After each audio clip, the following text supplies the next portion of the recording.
Here I am, rocking like a hurricane. Hey, ladies and gentlemen, I am him, the one and only Steel Brain, and you are now locked in, tuned in to one of the most amazing Saturday morning shows that you can ever find on any of these YouTube streets, Twitter streets, Facebook streets, whatever street that you troll. I'm telling you, we're probably the best in those avenues. With that being said, this is episode 41. Again, almost a year of doing this with my brother from another Pong Soul. But we're going to get into him in this here in a second. With that being said, let's start off with some things. First, I got to shout out to the Midweek Mix-Up Collective, Wandering Dutch, and all the wonderful fellas out that way for showing us love, support, and allowing us to just be us overall. Also, I got some amazing, I say amazing. I feel like the hour that I lost in the backhand of this clip was more amazing than this, because this is literally me just starting the game. Pong kind of giving me a rundown of how things work. But some Rainbow Six Extraction gameplay, live, raw, and uncut for you all. So hopefully you all enjoy that. It's about an hour and 20 minutes of that. So you'll get to see it run through a couple times. Maybe it'll help you make that choice to jump into it. Again, it's on Game Pass. It's $40. Hey, invest in games that you're interested in. I think it's a worthy title. Again, and I say that as somebody who was not interested, as I have said here before. But we'll get into that later. But this is now the point where I have to introduce one of the most amazing gentlemen that I have had the pleasure of meeting in this last year. Again, he has become a brother from another to me and to some others. But with that being said, he is the uncanny gentleman himself, the king of the X-Men, the mutant himself, no! The guy who brings it all the way from Pong. Oh, my guy, Pong Soul. How you feeling today, man? Steel, you can just call me Boom Boom from here on out. We're taking it back to the Boom Boom room. Oh, that's a little behind the scenes. We had to talk about the new X-Men. Good morning, afternoon, everybody. So yeah, Steel and I were talking about the new X-Men and how awful, in our opinion, some of the names are for the new X-Men. Not creative. And if anybody who's watched this show from the beginning, you guys would understand my. We've had an X-Men rant here or two. Maybe I've said something about it. I'm not a fan of the direction of the X-Men over the past probably decade and a half. I go back to the uncanny days. That's why Steel throws that in there in the beginning of our intros. Yes. But yes, one of the new X-Men, the secret X-Men that they're doing. One of the names is Boom Boom. Hey. So I don't know which is my favorite. Boom Boom, Strong Guy. I think Sunspot. Armor. I think Sunspot is the one. You're going with Sunspot. I know Sunspot you like that Sunspot one. Hey, the Sunspot, it does something special to me, man. I don't know. Maybe because it's the luxurious tan I got on my body. I don't know, man.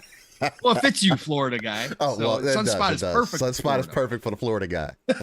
Look, all right, that's comic talk out of the way. Hey, good morning, everybody. Good afternoon for all of our UK 100%. Friends and family out there.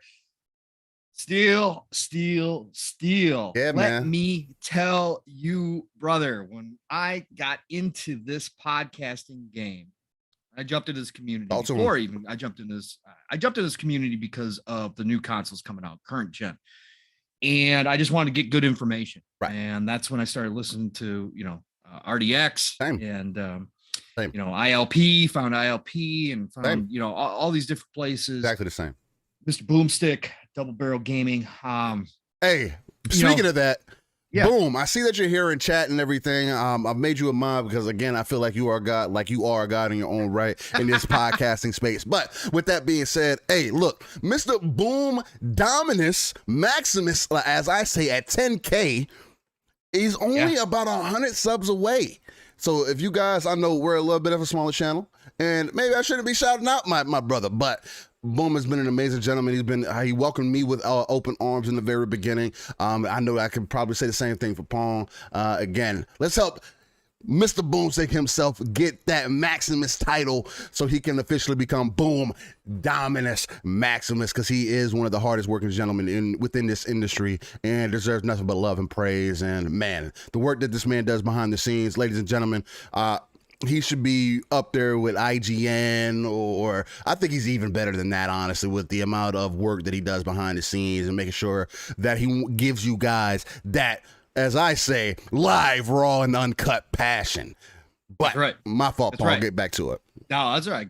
Go sub to Boom, because he is one of the greats in this community, and he deserves a lot more than 10K. So if you have not subbed to Double Barrel Gaming, please go do that for sure, because Boom deserves all of the praise that Steel just heaped upon him for sure. So please go do that. But yeah, when I jumped into this community, I was looking for information on the current gen consoles, found this amazing place full of people just as passionate as me. And then somehow got roped into podcasting and found out that I loved it. And obviously all my extended families, including yourself, Steel, brother from another, this is why we do this. This type of week, the excitement, the electricity, Steel. Let me tell you, again, we preach it here so often.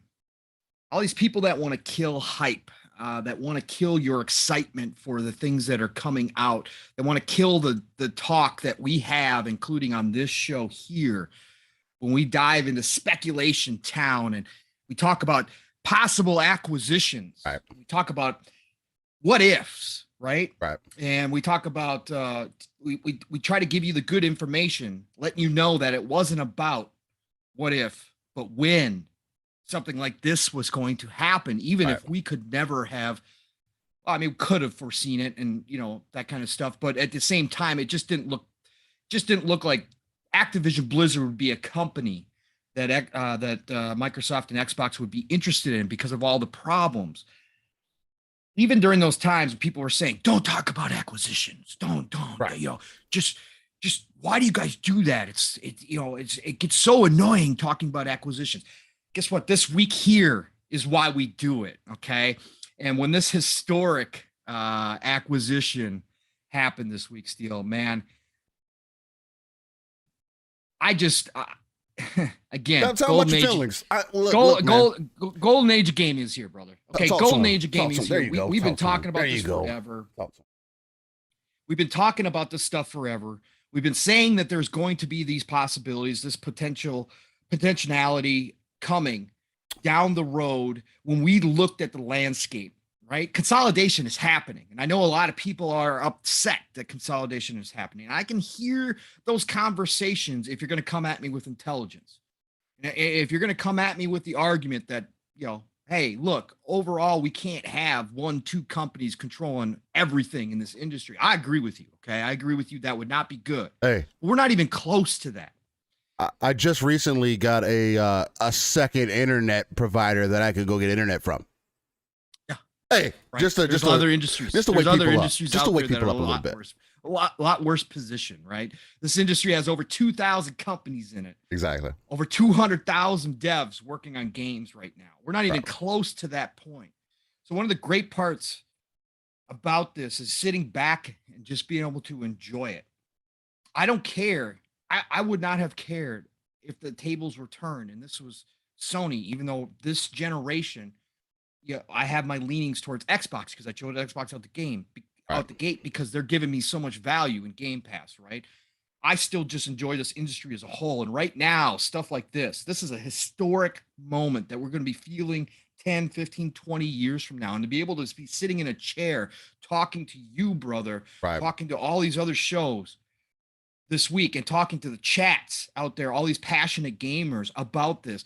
This is the exciting times. You got to look at the potential, the possibilities of what this is going to bring and the positive side of things. I refuse to go down the doom and gloom path. I refuse to be pessimistic about this. So you know what? Being here on a Saturday on Living Splitscreen, episode 41, like you said, Steel, we are coming up on a year.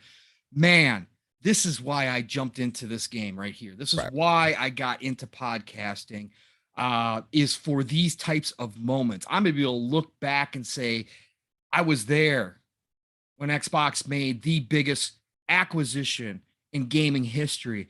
And when Xbox has the chance to turn around one of the great companies ever, Activision goes back to my Atari 2600 days. Yep. Activision has been around that long.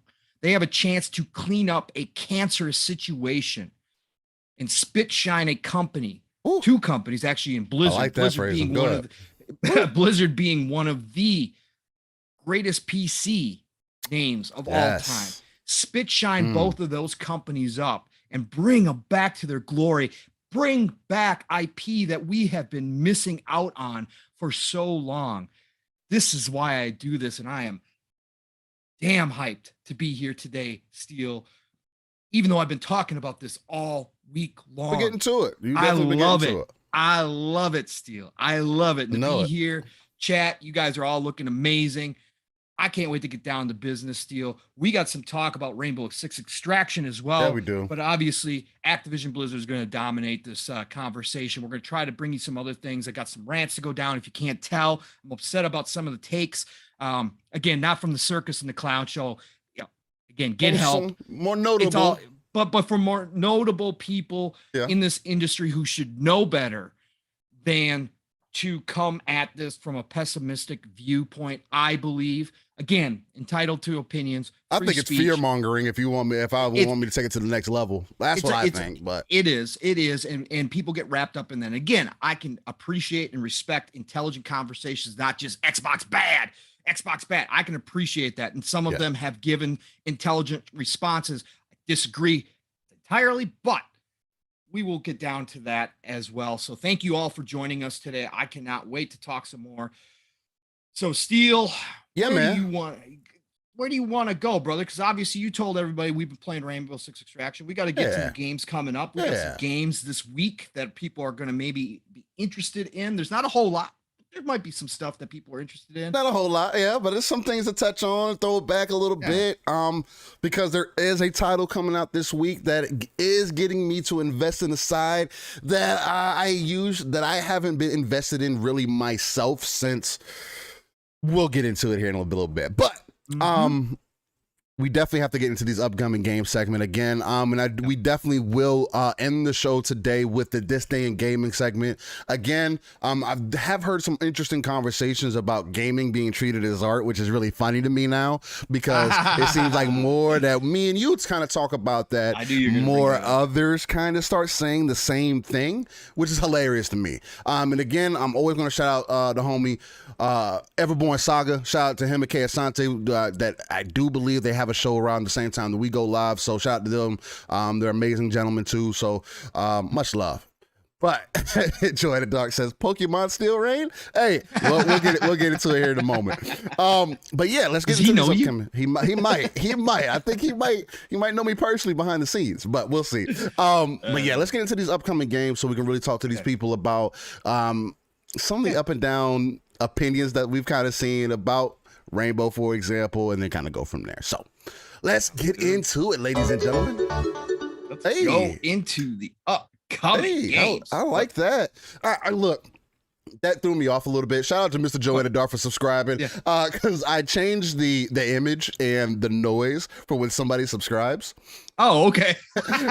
And he subscribed, and it just threw me completely off loop. I was like, hey, there's a little jig. I like that. That's why I picked it. Hey, but that's yes, hilarious. Please. And if you are here and you're enjoying this energy already early this morning, please do share this out. Please help us in that. Again, we are on mission 1K for this year. Again, I think that's a little low ball. We'd like to think that we can hit more than 1K this year, but Steel and I definitely want to hit at least 1,000 this year. Again, we just want to build a great community. We want people to subscribe because they love us. And that they like what we're throwing down here. We don't want just to throw out contests all the damn time, right?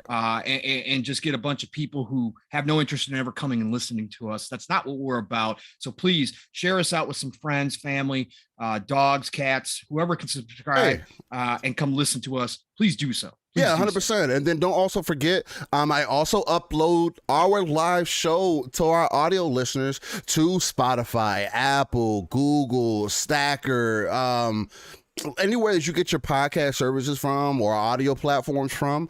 We're on there also. Just search us up, Living Splitscreen. Check us out. We definitely got to build a bigger audience on there. I want to get some more reviews and things on there. I think I might start working on that too. So, hey man, wherever it's at, you don't have to listen to us live. I always tell people all the time, as I knock my mic out the way, don't worry if you missed the show live. Catch us on the back end. Hit me in the comments. Say, yo, love what you guys brought today. Or tell me what you hated, and that's the only way that we can get better. So, with that being said, let's get into these game releases, man. So we can get into. Well, there's not a whole lot, but there is one near and dear to Steel's heart. So we will get to that in just a second. Different generations, brother. We'll say that.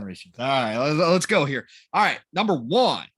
This is going to be for the week of the 24th of January, 2022, already headed into February. My God, time just flies. Yeah, already. Woo!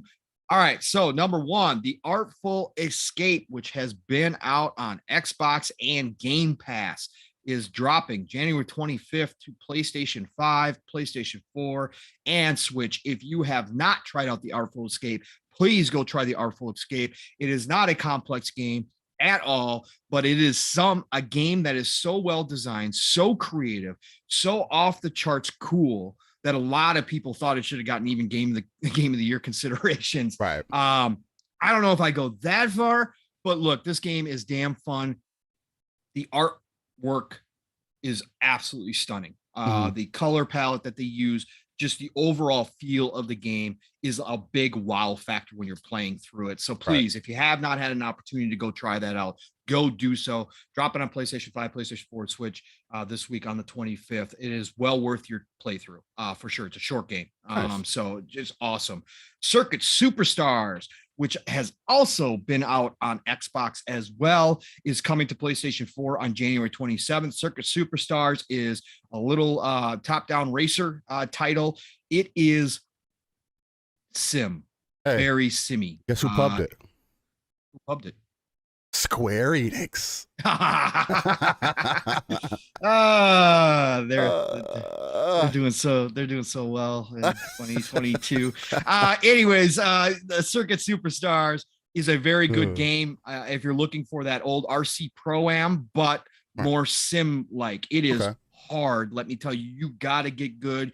You got to practice. But it is fun game. You just got to put the work in. I have not had a chance to put the work in, but it is. Yeah, I mean, it is. It's your Forza Motorsport from a top-down view in a lot of ways. I mean, I wouldn't go as far as Forza RC car.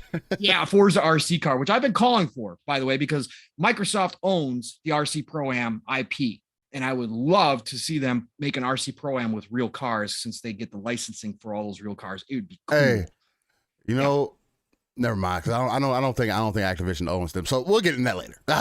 Yeah, we'll get into that later. But Circuit Superstars, check it out. Damon Ex Machina is coming out for the PC on January 27th. And then I might check that out. That's been on Switch. I might check that out, man. It's coming to PC. I'm a mech dude. I'm gonna have to check that out. I'm gonna have to check that out. You're a mech dude for sure. And then we've got Steel's baby. You're taking it far. Nah. This is his most beloved franchise in the history of Steel.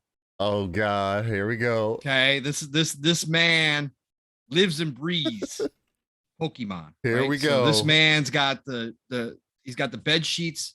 He's got the Pokemon pillows. Back in the day, actually. I did. See, I do it. He's got the Pokemon pillows. He cuddles with them instead of his wife at night. This is how much this man loves Pokemon, right? He tried to name kids after Pokemon characters. Look, this man lives and breathes Pokemon. So Steel is excited for January 28th because on the Switch, he's going to be able to fire up his Switch finally and play Pokemon Legends.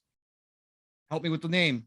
Arceus. Okay. Arceus. Pokemon's Legends Arceus is dropping on the Switch January 28th. They call Pokemon a role-playing game. Whatever. It's Pokemon. It's coming out. Talk about it, Steel, because I know you want to. Look, you guys want to know, you guys want to know kind of, I'll give you some backstory on this. Give it some backstory. So back in the day, the last Pokemon that I've had a chance to play was on the Game Boy SP, and that was Pokemon Ruby and Sapphire, if I'm not mistaken. Back when Groudon and Kyogre was the legendary Pokemon, I can't remember, but that was the last time that I played, and that was speaking foreign languages. Yeah, 100%. And I told myself at that point that I was kind of done with Pokemon. I was coming off the heels of playing games like Pokemon Stadium, and other titles that were kind of similar to that from Nintendo 64 and things like that. So I already had this feeling for Pokemon that was a little bit different than many others may be today. I know Pokemon Go is a big thing for people and whatever else, but this is, I always told myself back in the day, hey, well, I'm kind of done with Pokemon unless they do something different.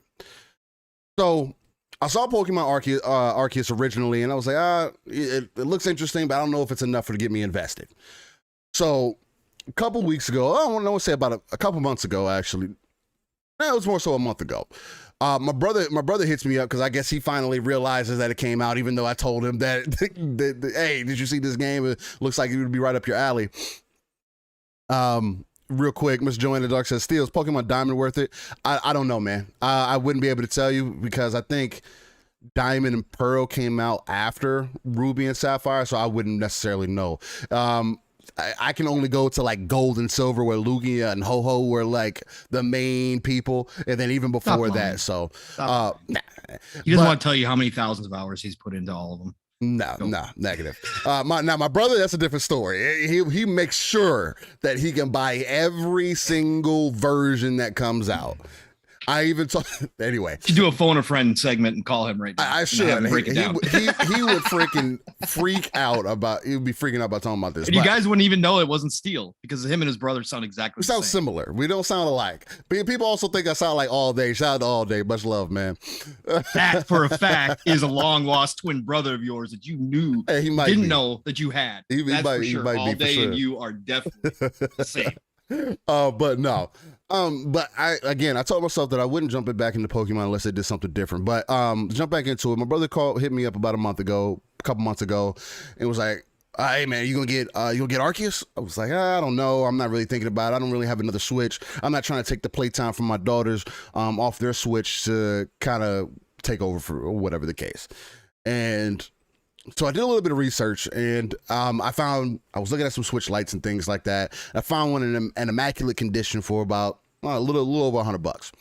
I was like, I don't know, you know what I'm saying? I guess I'll hold off on it.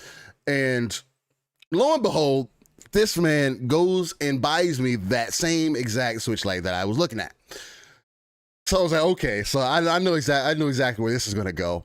So needless to say, that ends up with me not only buying some additional attachments, so now I got 128 gig SD card in there, which I'm never probably going to use that space. I was going to say, what are you going to put on that? I'm never going to use that space, but I got it for cheap. It was like $20. You know how SD cards go. Yeah. It's not like I spent top of the line money for a 64 gig SD card for $80. I was seeing that because I was seeing how much are those like the fast SD cards are now, and they're freaking ridiculous, dude. Like, God, I don't. Anyway, but that ends up with me going to GameStop, trading in my 1S because I had it sitting for a while, and it was kind of sitting under my TV stand. I was like, let me go ahead and take this to GameStop so I can see what they'll give me for it. Ended up, I got some good trading the credit shot to GameStop. I think this whole play with Microsoft and GameStop has really worked to their favor. Or maybe not, because I think they got their stock room like in the back just full of returned consoles that people aren't using anymore, and I don't think are ever going to sell for the prices that they're selling them at. Because I think like an Xbox One S is selling for like a little over 200 still, maybe a little under 200, and then I know a One X they're selling still for like 220, 240, and then I guess it's just crazy, especially when you get a Series S for like $300. But Needless to say, I ended up going to GameStop and ordering 3 copies of Pokemon Arceus. Hard copies.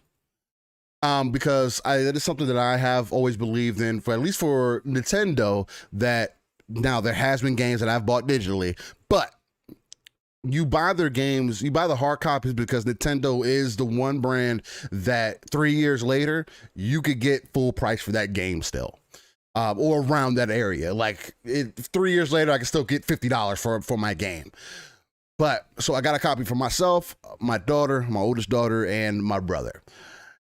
So that's what we're going to be doing when it comes up on this Friday. And I think it's going to be an interesting time. I mean, again, I've seen people say, and this is kind of getting dead in the water too, oh, it's Pokemon's Breath of the Wild. I'm like, oh my God. And like, there's no other game that has ever come out that has been open world. But it's an open world Pokemon, man. So, and I do like the angle that they're taking it from, of the open world battles, the Pokemon being aggressive. Again, I saw one of the comments somebody made it here, says it's the Dark Souls of Pokemon. It kind of is, because you lose your progression, you lose items, you'll pass out. They don't say you die, but you pass out and then you spawn back in town. Okay. So it's definitely a different perspective than what we experienced before. Of course, when you died in Pokemon, it's like taking that 2D platform, that whatever bit it was back in the day, and then really bringing it into a 3D space to where it just feels different. And I know they've kind of done that with the last few games. I think they started with like the 3DS, but it was still more like, hey, here's this town, here's this town, here's this town. It was still streamlined, whereas this one is extremely open. It's more like there's another game. It's like Monster Hunter. That's the biggest example that I could use, because when you go into a Monster Hunter, it feels open. It feels like an open world. Like you can go anywhere, you can do anything, you can chase down monsters, whatever the case might be. You could cut through the jungle, swing through trees and stuff like that. So it's going to have those types of things. You can ride animals, glide, use an animal for like a glider kind of things. So it looks really interesting, man. So I don't know. We'll see. I don't know if I'm going to be able to get gameplay for it. I will have to use the other Switch for that, because the Switch Lite doesn't have those capabilities. Again, we'll see. Maybe this will get me to get pulled in. Again, Nintendo does have some titles coming out this year that do interest me. Again, Kirby is another one of those that are coming out this year that it does interest me. Again, coming from that era of Mario 64.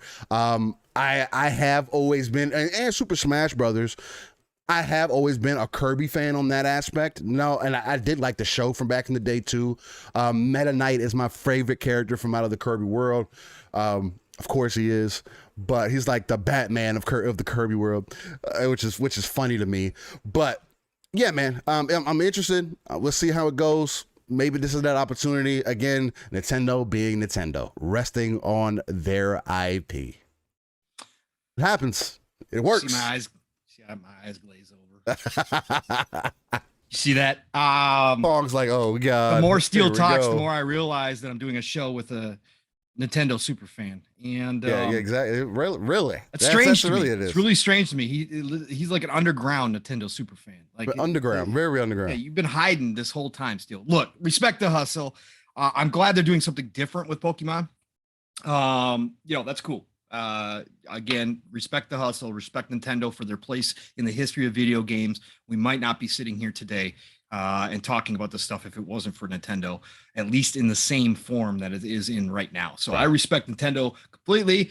It's just, man, Kirby, Steel. Kirby's pretty dope, man. Kirby can eat people and take their abilities, man. He's a pink blob with a mouth. He can eat people and take their abilities, man.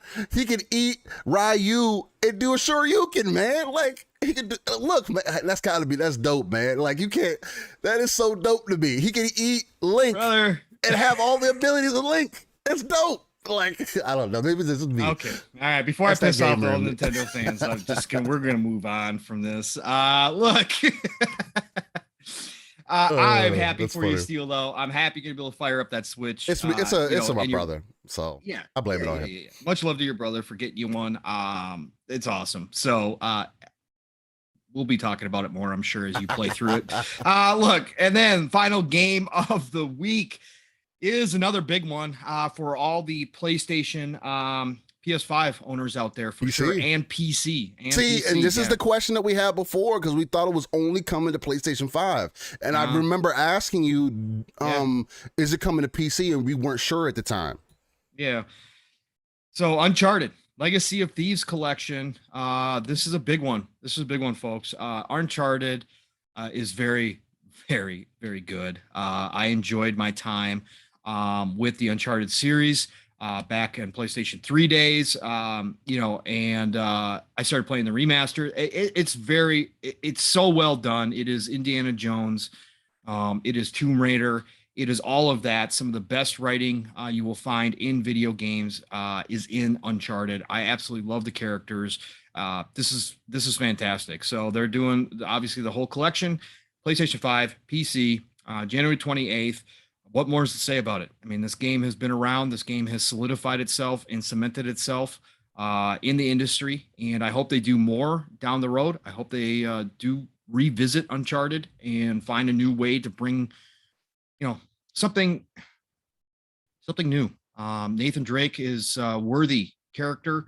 All of them, all the characters are worthy of it. And I just hope that they do find a way forward with the Uncharted series, because I think it's something that should continue, much like the Tomb Raider. So let me ask you a serious question then, Pong. Yeah. Because this is going to be another one of those that I end up getting, and maybe I'll play it, maybe I won't. Again, multiplayer games always take over my life more so before anything else. So do you think any of the Uncharted games are better than any of the Tomb Raider games that have come out within the last 10 years? Yeah, Uncharted 2 is up there for sure. Is it? Yeah, Uncharted 2 for me is peak Uncharted. All of them are excellent, all of them. But Uncharted 2 is worthy of being up there with your best Tomb Raider for sure. For me, I absolutely think so. And they are unique enough. The story is so good that it stands on its own. Yes, we wouldn't. Again, Tomb Raider started that whole kind of Indiana Jones video games feel, right? Uncharted takes it to another level at that time. The new Tomb Raider series that Crystal Dynamics and Eidos Montreal did is right there, neck and neck. Uncharted 2 for me though is up there as one of the best all time. I mean, it really is. It's worthy. Okay, because that's been one of my things. It's when you get games that are kind of similar to each other. I know it's not the exact same; it's different and everything else. Yeah, story and everything. Yeah. But it's another one of those things to where it's like, I was going to be kind of curious if they were going to bring the multiplayer with this. Of course, they're probably not. But I might have to jump into it. I might have to give it a shot again. Who knows if I'll ever end up jumping back into it? I've been meaning to jump right back into Horizon Zero Dawn, but I haven't had the chance to, man. Again, when there's other games, when there's a multiplayer game that I'd rather play or jump into, that I'm always going to end up picking that over any single player game. I mean, hopefully this revitalizes the franchise. Again, I saw the trailer when I went to go see Spider-Man here recently, which is, again, I got to say right here, that was an amazing Spider-Man movie. It was great. It was great. It was a 9 out of 10 for me. It was definitely 9 out of 10. Wow. But with the recent trailer that I've seen for Uncharted, I do like Tom Holland in that role. I like what they're doing. That did pique my interest. I do want to see the movie. But I guess we'll see. Shout out to everybody who's interested in this. I'm surprised because they didn't say, I don't think they said anything for PC until here recently. So. Right.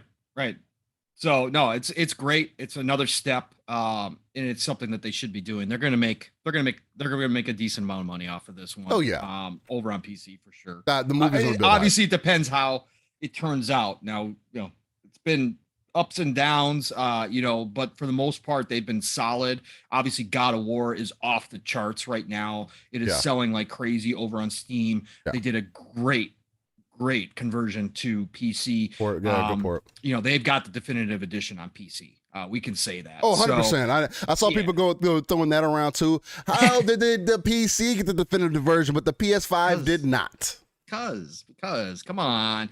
Look, I'm a console through and through player. I don't play on PC, but I understand that the PC with the right hardware gives you the definitive edition if it's done right of any game that they put out there, because of how much better the quality can be over on PC, frame rate wise, graphics. Everything, It doesn't matter. It's the definitive version, right? They did it right. They got it right with one of their best franchises of all time. They did.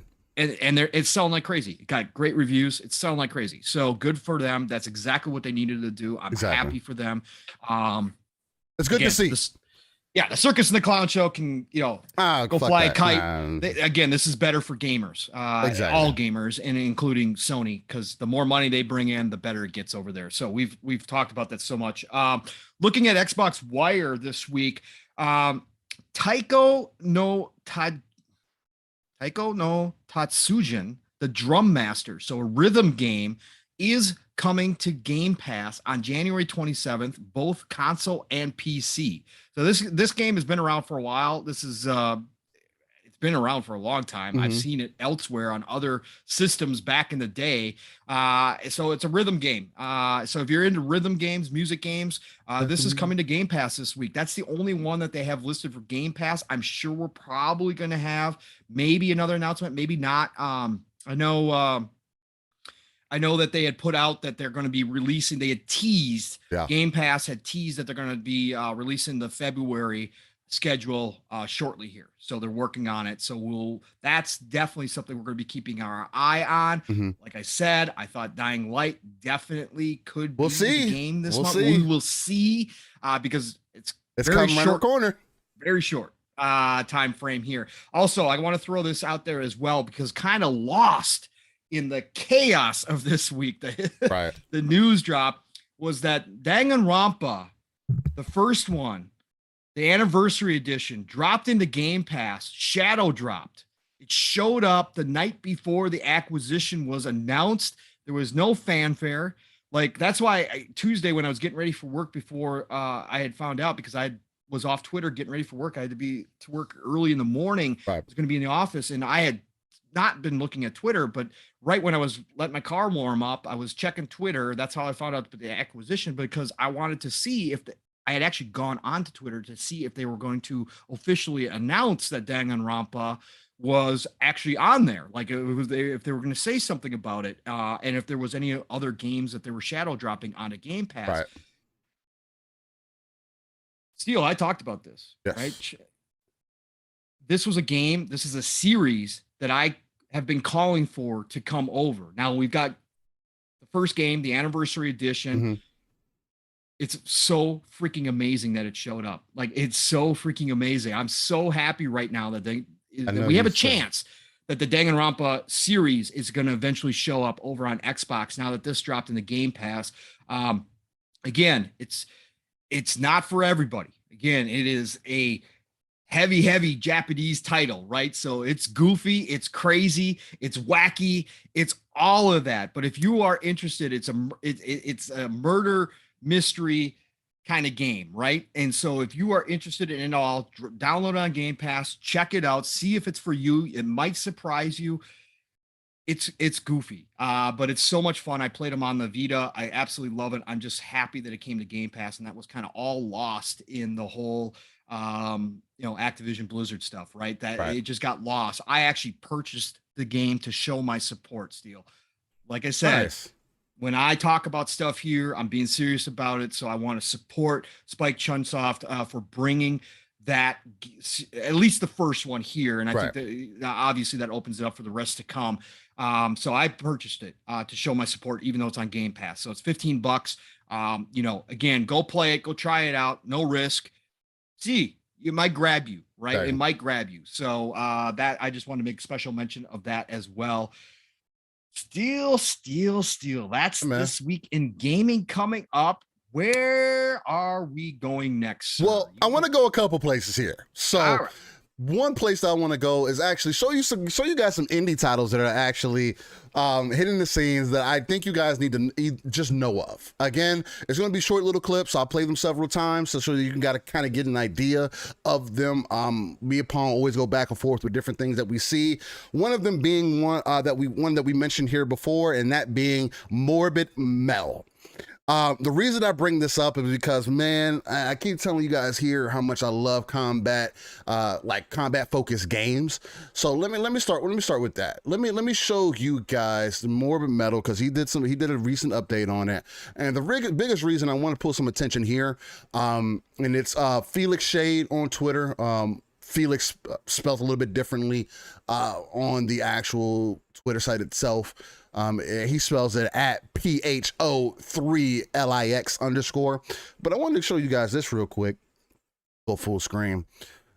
So Morbid Metal is an indie game, indie title. Let me turn off the music because it's mad loud. But ladies and gentlemen, this game just looks so out there and amazing. I cannot wait to hear more from this. The reason I bring this up because he just recently put it on Steam, so it could be wishlist. So definitely make sure you do that. This guy, obviously, I don't know if he has a team behind him or if it's just him. I feel like it's just him. If this is just him doing this, this is the stuff that we're talking about as far as indie devs being the fresh air or the breath of fresh air that we need within the industry. Get this man a deal. I don't care if it's PlayStation, Xbox, whoever. Get this man a deal, because my goodness, this game needs to be in some type of service or some platform. It needs some more money behind it so we can make sure that this title comes out amazing. Again, Morbid Metal. Check it out on Steam if you're interested. It's a combat heavy focused game. If you can see the combos, this just gives you a taste of what he's jumping into. It gets me excited as a combat focused gamer. Like, you want a single player game to pull me in? It's things like this that do it. Another big example back in the day, Metal Gear Rising: Revengeance. Oh my God, that's the best Metal Gear game to me personally. I never got into any of the other Metal Gear games except that Rising: Revengeance and Phantom Pain, and I think those two were the best Metal Gear games in my opinion. Again, they could remaster the first one and bring that back out, and I think they should. It's been so far removed, and it was also a different time then too. So to put it in there, they gave it that Phantom Pain kind of feel, put in that same engine, and just gave you that same story. I think there's a lot of more depth that could be felt into that. And then one more that I brought to Pong's attention was this game called Void Soul Awakening. Apparently, it's a roguelite game. Let me turn the volume off because it has to blow everybody's eardrums. Sorry about that, ladies and gentlemen, before I started. But it's a roguelike game. And it looks freaking fantastic, too. It has the combat in there, has the enemies going crazy. It gives you that roguelike feel. I feel like it's like Hades if you gave you that third-person feel. That's kind of how it looks to me. I know I got Pong excited when I showed it to him. He was like, dude, what the fuck is this? I was like, yeah, man. These are games that I just happen to see when I'm scrolling through Twitter and things like that. And again, I do want to show everyone these types of things when they come up, just because, again, gaming is art and should be treated as such. And when indie devs have that, now I'm not going to say the potential, but when they have that space to kind of do things that other people haven't done, indies are the ones that's really pushing this industry forward. And if we can support titles like this, we can get better representation like this, we can get these people supported, I think it's only going to help us grow within the gaming industry. So that's why I wanted to bring some attention to it. Do you have anything to say on either one of these titles that I brought up, Paul? No, man, because we do this. We'd like to do it more frequently. It's just kind of finding some new stuff. But again, if you have been around, we have done this in the past, and the indie scene is the future of gaming, right? So for all this talk about how consolidation is going to kill off the industry, what are we going to do? It's going to kill creativity. It's going to do all this crazy nonsense that people talk about. Indies are right there to fill in all the holes, and there's more and more indies showing up because, as Steel and I have talked about here, right, you've heard it on other shows as well, with how accessible the technology is becoming to create games. We are going to see bigger and better games continue to come from the indie scene, and they now, with like Unreal 5, Unity, all these great engines out there that are just available. Anybody can create a game. Anybody can sit down and start learn how to create a game. We're going to see these games look more and more like AAA titles as this generation goes on. The indie scene will fill any hole. There's always going to be new developers coming through the back door, right? Pause. They're going to come through the back door, and they're going to take over the spots that are left behind from the consolidation. They're going to create their own games. Some of them are going to form their own studios. There's so many investors looking into getting into the gaming industry. Look, that's why Steele and I highlight this stuff, because these smaller devs are doing some incredible work, taking risks that the big companies won't do. And some of these games are going to turn out to be hits. Some of these games are going to pop up out of nowhere and grab people by surprise, and they're going to become the next big developers that we start talking about. Exactly. Right. So we always like to see that stuff. Just amazing work. I mean, again, they just look so impressive. It's unbelievable to say that those are coming from single devs. Exactly. Right? Single one-man teams. Exactly. Right. One person armies are out here developing stuff that you would swear was coming from a big studio. It's really cool to see, and we love to push that here. Yeah, 100%. From there, as kind of Lance has kind of hinted at in the chat, let me shout out some people in the chat, because you love the people show up on a week-to-week basis, and I want to reciprocate that love and show you that, hey, man, you're more than welcome here. Again, Living Splitscreen is a non-console-centric platform. We talk about everything that's going on in the gaming industry because, again, me and Pong both have that passion for it. We have that love. We have that dedication.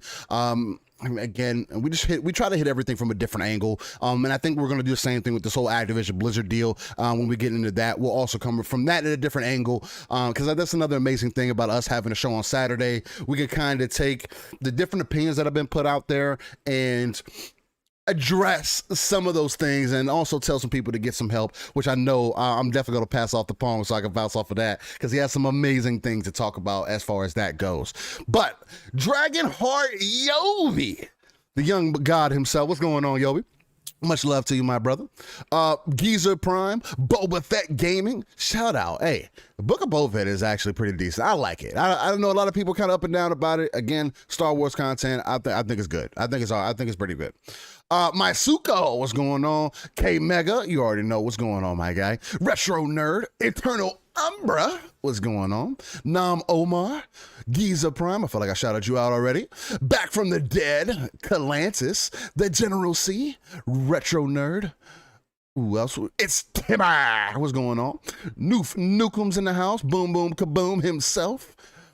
Sour Blow Gaming, what's going on?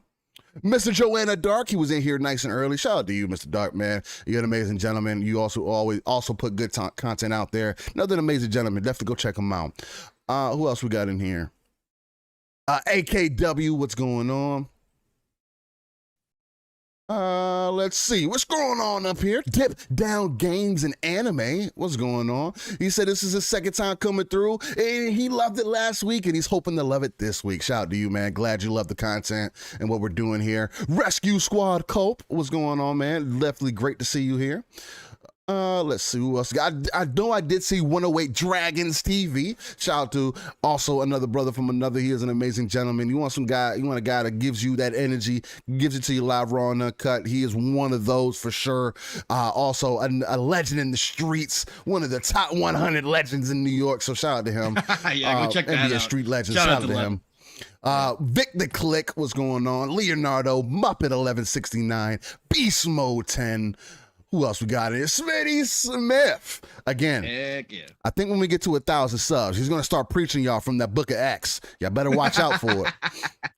Who else we got in here? I believe I shouted out Sour Blow. Shout out to you again, man. Matt Barnes, what's going on? You know, I always love when I see you here, man. Who else we got in here? Parent Pluck, saw you earlier. Shout out to you, man. Much love. Sly Crow dropping in. Jacob Novick dropping in. Shout him. Shout out. Mr. Boomstick again himself was here earlier. Definitely check him out. Again, we're trying to get him that Maximus title, man. Black Card, what's going on? Or Black Card, hey, depending on how you want to say that. Shout out to you. And shout out to anybody else, you lovely people in here. OCD Gamer. He says, hit the like, everyone. Exactly. If you like the content, you like what me and Pong do here, definitely hit that like button so more people can know. Share us out. Tell your mama about it. Hey, even if tell Venom about it, like they dropped him off in this recent Spider-Man movie, he might come out and find us out, and I might get the symbiote suit. But with that being said, let's definitely get into some of this extraction talk, man. Just to kind of lead into it, and then we'll kind of go from there. So, Rainbow Six Extraction dropped. And it dropped in the Game Pass. And actually, you can also get it on PC Game Pass, come to find out. You do have to do a little bit of workaround. So essentially, for those who may not know, because I have seen people kind of bring this up and say, oh, how do I get it on PC? What you have to do, you have to download the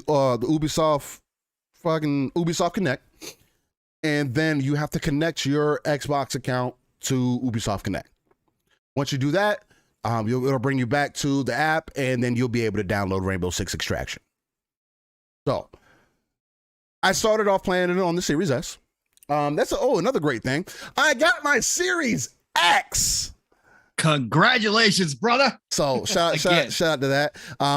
It was one of those moments to where I saw it get put up on Twitter, and this is actually the first time to where when I went in, I put it in the car and I had no problems, and I was able to get it first try. So that's another amazing thing. Again, like I told Pong in the chat, it's a Tower of God, man. Look, PC gamers wish to put all their hardware in a box this size, to condense it down into something like this, and to have it be as aerodynamic, everything for as far as airflow and everything goes. It's such an amazing piece of hardware, man. Again, I haven't had much game time on it here recently. My wife's been taking advantage of it, and even she is noticing some differences coming from the Series S to the Series X. She was like, damn, the game feels faster. I'm like, really? The game feels faster? She was like, yeah, it feels different. Not only that, but she's also able to play in a 4K now. So, and that's one of the main differences. So shout out to that. Again, I will get a PS5 at some point, but PlayStation has to give me a reason to invest. If they come out and give me some Gundam Breaker 4 news, like I've been hearing in these streets, oh, that's a reason for me to invest. I tell you what. I'm just saying, Spider-Man 2 is another one of those also, but again, single player games are more like my side dishes, so it's just one of those things that I need more. Give me something else, and then I'll invest in that point. But as of this moment, yeah, I appreciate the congratulations and everything on that, Jacob Novick. I appreciate that. Shout out to everybody else showing me love on that. Yeah, man, it's an amazing piece of hardware. Again, when you got a PC, again, I'm a gamer, man. I got every single device that you could think of other than that Sony device, and we'll work on that. Again, give me a reason, I'll invest when I got so much time, you know what I'm saying? But get back into this Rainbow Six. She was playing. No, actually, Sly Crow, to answer your question, she's not playing at 120. My TV does not have 120 capability because I don't care about that type of thing. I'm fine with my TV running at 60. You have your PC for that. I have my PC for that. I have exactly have my PC for that. And my wife does not care about any of that. My kids don't care about any of that. I was just arguing with my daughter the other day because she was playing Rec Room, and she skipped over the part where you make the screen take up the full depth of the TV, like because in some games it says, "Hey, align your adjust your borders." Screen. Yep. She skipped over it. I was like, "Why'd you skip over? Why don't you fill it out?" She was like, "Oh, it's fine. I don't care about that." It's like, what? I was like, "No, back out so we can change it." Like, come on. But that shows you, bro. I'm telling you, people play how they want to play. There's a bigger picture, man. Yep. Play how they want to play. Yep. Back on topic. Bring it back in the Rainbow Six Siege Extraction, because that's essentially what it is. Again, is a Rainbow Six Extraction anything different from Siege? Not necessarily. If you want to look at it from gameplay wise, if you want to look at it mechanics wise, if you want to look at it from how the game overall looks, not really. It's not really different from Siege. But it shouldn't be. It is completely different. Yes, do you have all the same operators and everything else? Yes, do the graphics kind of have some similarities and everything? Yes. And does this game have some issues? Yes. For an example, when somebody goes down, I shouldn't have to pick you up 3-4 times for you to actually get up off the floor. For that to be a bug, especially in the heat of the moment, it's not a good feeling. It's kind of one of those like, come on, man, are you serious? Because it could be a make or break situation. Have you run into that a lot? Yes, that's happened frequently. Okay, because I haven't had that yet. Now, so picking myself up off the floor, it's never been a problem. But whether it's on series console or PC, it is a consistent problem. Now, does it happen every match? No. But it's about 85% of the time, especially when I've been grouped up with randoms, we get into the situations, especially in the second or third level, where somebody goes down and I have to pick them up 3 to 4 times for them to actually get up. It very seldomly works how it's supposed to. And that can be an issue, especially because that game does not play about giving you that pressure feel. So, so a little bit about that. Again, Extraction was a game that I never had interest in. I like Siege for what it was, but it's just not. It's not Rainbow Six to me. Not like how it used to be. I came in playing Rainbow Six very early on. A lot of y'all might remember when Rainbow Six came out back in the day in the early 2000s, really late 90s, early 2000s. And that's kind of what I remember Rainbow Six being. So Siege isn't necessarily that for me, unfortunately. So I didn't have an interest in this. Now, with it being on Game Pass, it definitely gave me because Pong said, hey, we're going to give it a try, come on through and let's see what's up. And that's exactly what I did. So I downloaded it. We played it that night. And I had to tell you guys, man, hey, Nix. Oh, Nix. Hey, speaking of MIA operators, Nix, where have you been? Excuse me, ladies and gentlemen. Hold on. We got something we got to address Nix real quick. Nix, what's going on, man? Where you been at? We got something for you, man. We got something that happened pre-holiday. Yeah, man. We tried to get you a Christmas gift and we haven't heard from you since. Nix, Dan the Man Cunningham, what's good? Nix. Listen, I know you jump in a lot of chats and then you jump out and you're not listen, Nix. Gotta hit me and steal up. Do you have a Twitter account? Or an email, whatever you got. We've got a gift for you. Yes. You won something pre-holiday. Yes. So we've been holding it this entire time. I've tried to hit you up in chats that I've seen you in, and you haven't seen me for some reason, and you disappear. So please hit us up with your email or your Twitter, whatever the case may be. DM us because we got something for us. Yes. Type in the chat. If not, and Nix, if you don't mind, man, if you're able to hear this, definitely try to get it to us if we can. If not, man, I will have to be honest with you at this point since it has been a minute. If you aren't able to get it this weekend at some point, we'll probably re-roll it back into to give it to somebody else within the chat, man, because we do want to give that to you. But we have been holding it off because we wanted to make sure to give that to you as soon as possible, and that was, I believe, $75 gift cards. Yeah, for Xbox. Yes, definitely check that out. So please hit us up. And shout out to the one, the only, the amazing Boxenberger Archimedes showing up in the chat. This guy just started his own weekly show yesterday. Was his first episode. Go check out Boxenberger's channel, please. He does a fantastic videos, and now he's podcasting. He's on camera. Nice. Man, dude is amazing. Love my brother Boxenbergers. Please go check him out. Well, look, Nix, I definitely understand. And many condolences and many prayers to you. Hopefully everything is on the up and up. It's always bad to hear when you're going through things with COVID and whatnot. It's been a terrible thing. Yeah, but look, man, if you can, type an email in chat. Give us some way to contact you. You do have a Twitter account. We tried to find you on Twitter, not tried to find you. So please hit us up in the DM. Please. If we're following you and it's not like Nick's, like, I don't know. I searched, I found one. Please hit me and Steel or both both of us. It doesn't matter. Hit us up in the DMs. Yes, please. Splintiferous. What's going on, my guy? Hey, he's probably gonna ask Steel, how do you feel? Hey, Splint, I feel great. But let's get back into it. And we've been getting sidetracked off this extraction. Let's go. We have been. But again, this is the wonderful thing about podcasts and everything. Again, you guys matter, and I want you guys to understand that no matter what, that's never going to be lost on us. You guys 100% matter. We love you guys. Shout out to Six Slayer, also another moderator in here. Greatly appreciate everything that you guys bring in here. But anyway, get back on it. I didn't have any interest in Extraction, and we tried it out the other night when it released, and let me tell you what. Extraction is a solid co-op experience, and it's probably the best co-op, one of the best co-op experiences that we have gotten within the last few years, if to be completely honest with you.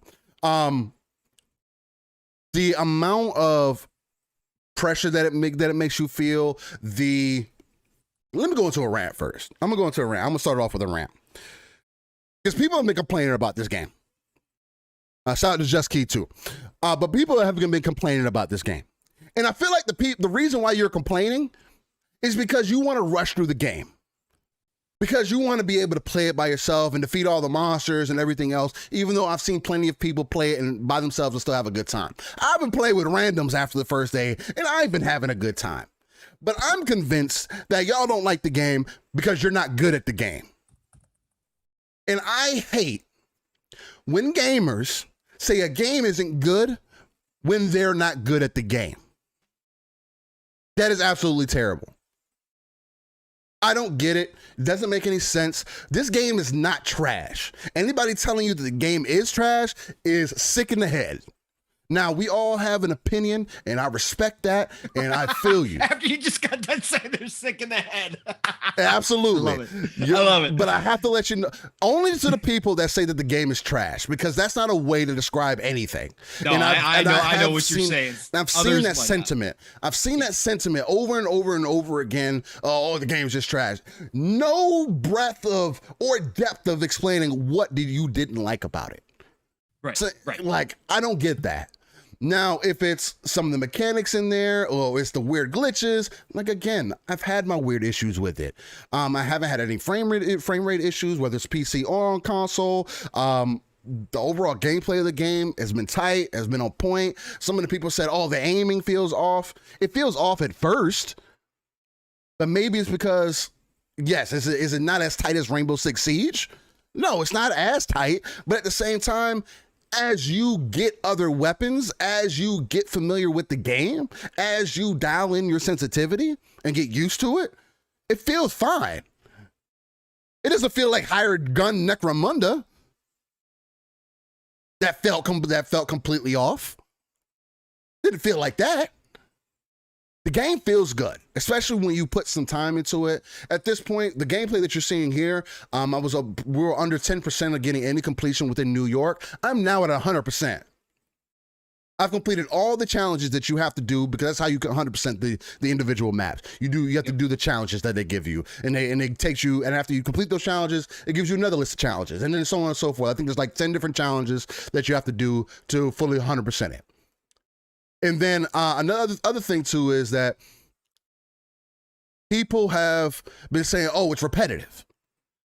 Yes, because they do not allow other game types or modes for you until you have leveled up enough. Because there are other game modes, but they're locked off to level caps, which I kind of actually like.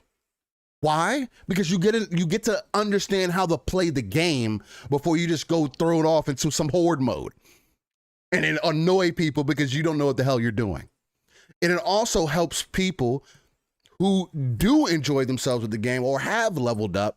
It kind of shows that, oh, you spent some time with the game, you know what you're doing, right? When you're a certain level. Like right now, I think I'm like level 11 or something like that overall for across the board, and I think my highest level character is like 6 or something like that. But I think you got to get to like 14 or 15 to unlock some of those other game modes to have some differences or whatever the case might be. And yes, does the game feel redundant in some situations? Yeah, but at the same time, it doesn't. Left 4 Dead was redundant. Nobody complained about that. People loved it. Oh, it feels great. Back 4 Blood is redundant, and people complain about it. It's all about how you do it, right? It's all about how you present it, right? It's all about how the gameplay actually feels, right? And I think that's one of the main things they didn't nail here. Because when you go to do these different objectives and these monsters start coming in droves, and again, early on, you're playing on easier difficulties. Again, the game's trying to get you used to it. And even then, if you mess around and start running around and doing dumb shit, shooting without a suppressor, and just not paying attention, you're going to have a bad time. This game is 100% Rainbow Six Siege. Crouch, walk around, pay attention to your environment, look through walls, because the game gives you so many different things that work to your advantage. You have a flashlight on your gun. It's a UV light that looks through walls. No, not all walls, hollow walls. So your wooden walls and things to that. But even then, this gives me the feeling that I kind of wanted when we played Alien versus when we played the Alien game. This is the same feeling that I wanted to get, the paranoia feeling that, oh, wow, let me look around this corner real quick. Oh, hey, walk through this door real quick and I'll cover you. I'll look this other way to make sure there's nobody going to sneak up on you. Hey, before we go on here, let's really think about, hey, let me hit my ability so I can scan the area, or hey, throw out that drone so you can kind of see what the objective is so we know where to go.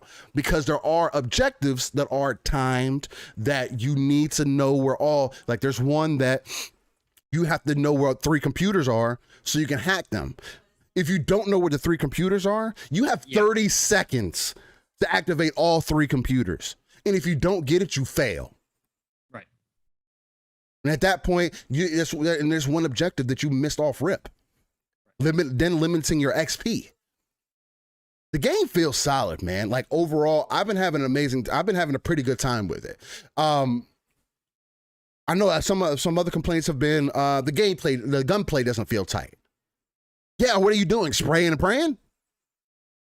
Every time that I get into a map, I'm single fire mode.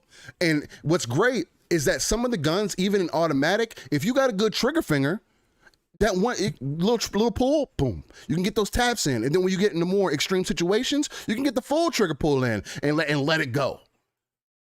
But when I tell you, if you're playing the game right, the gunplay feels nice.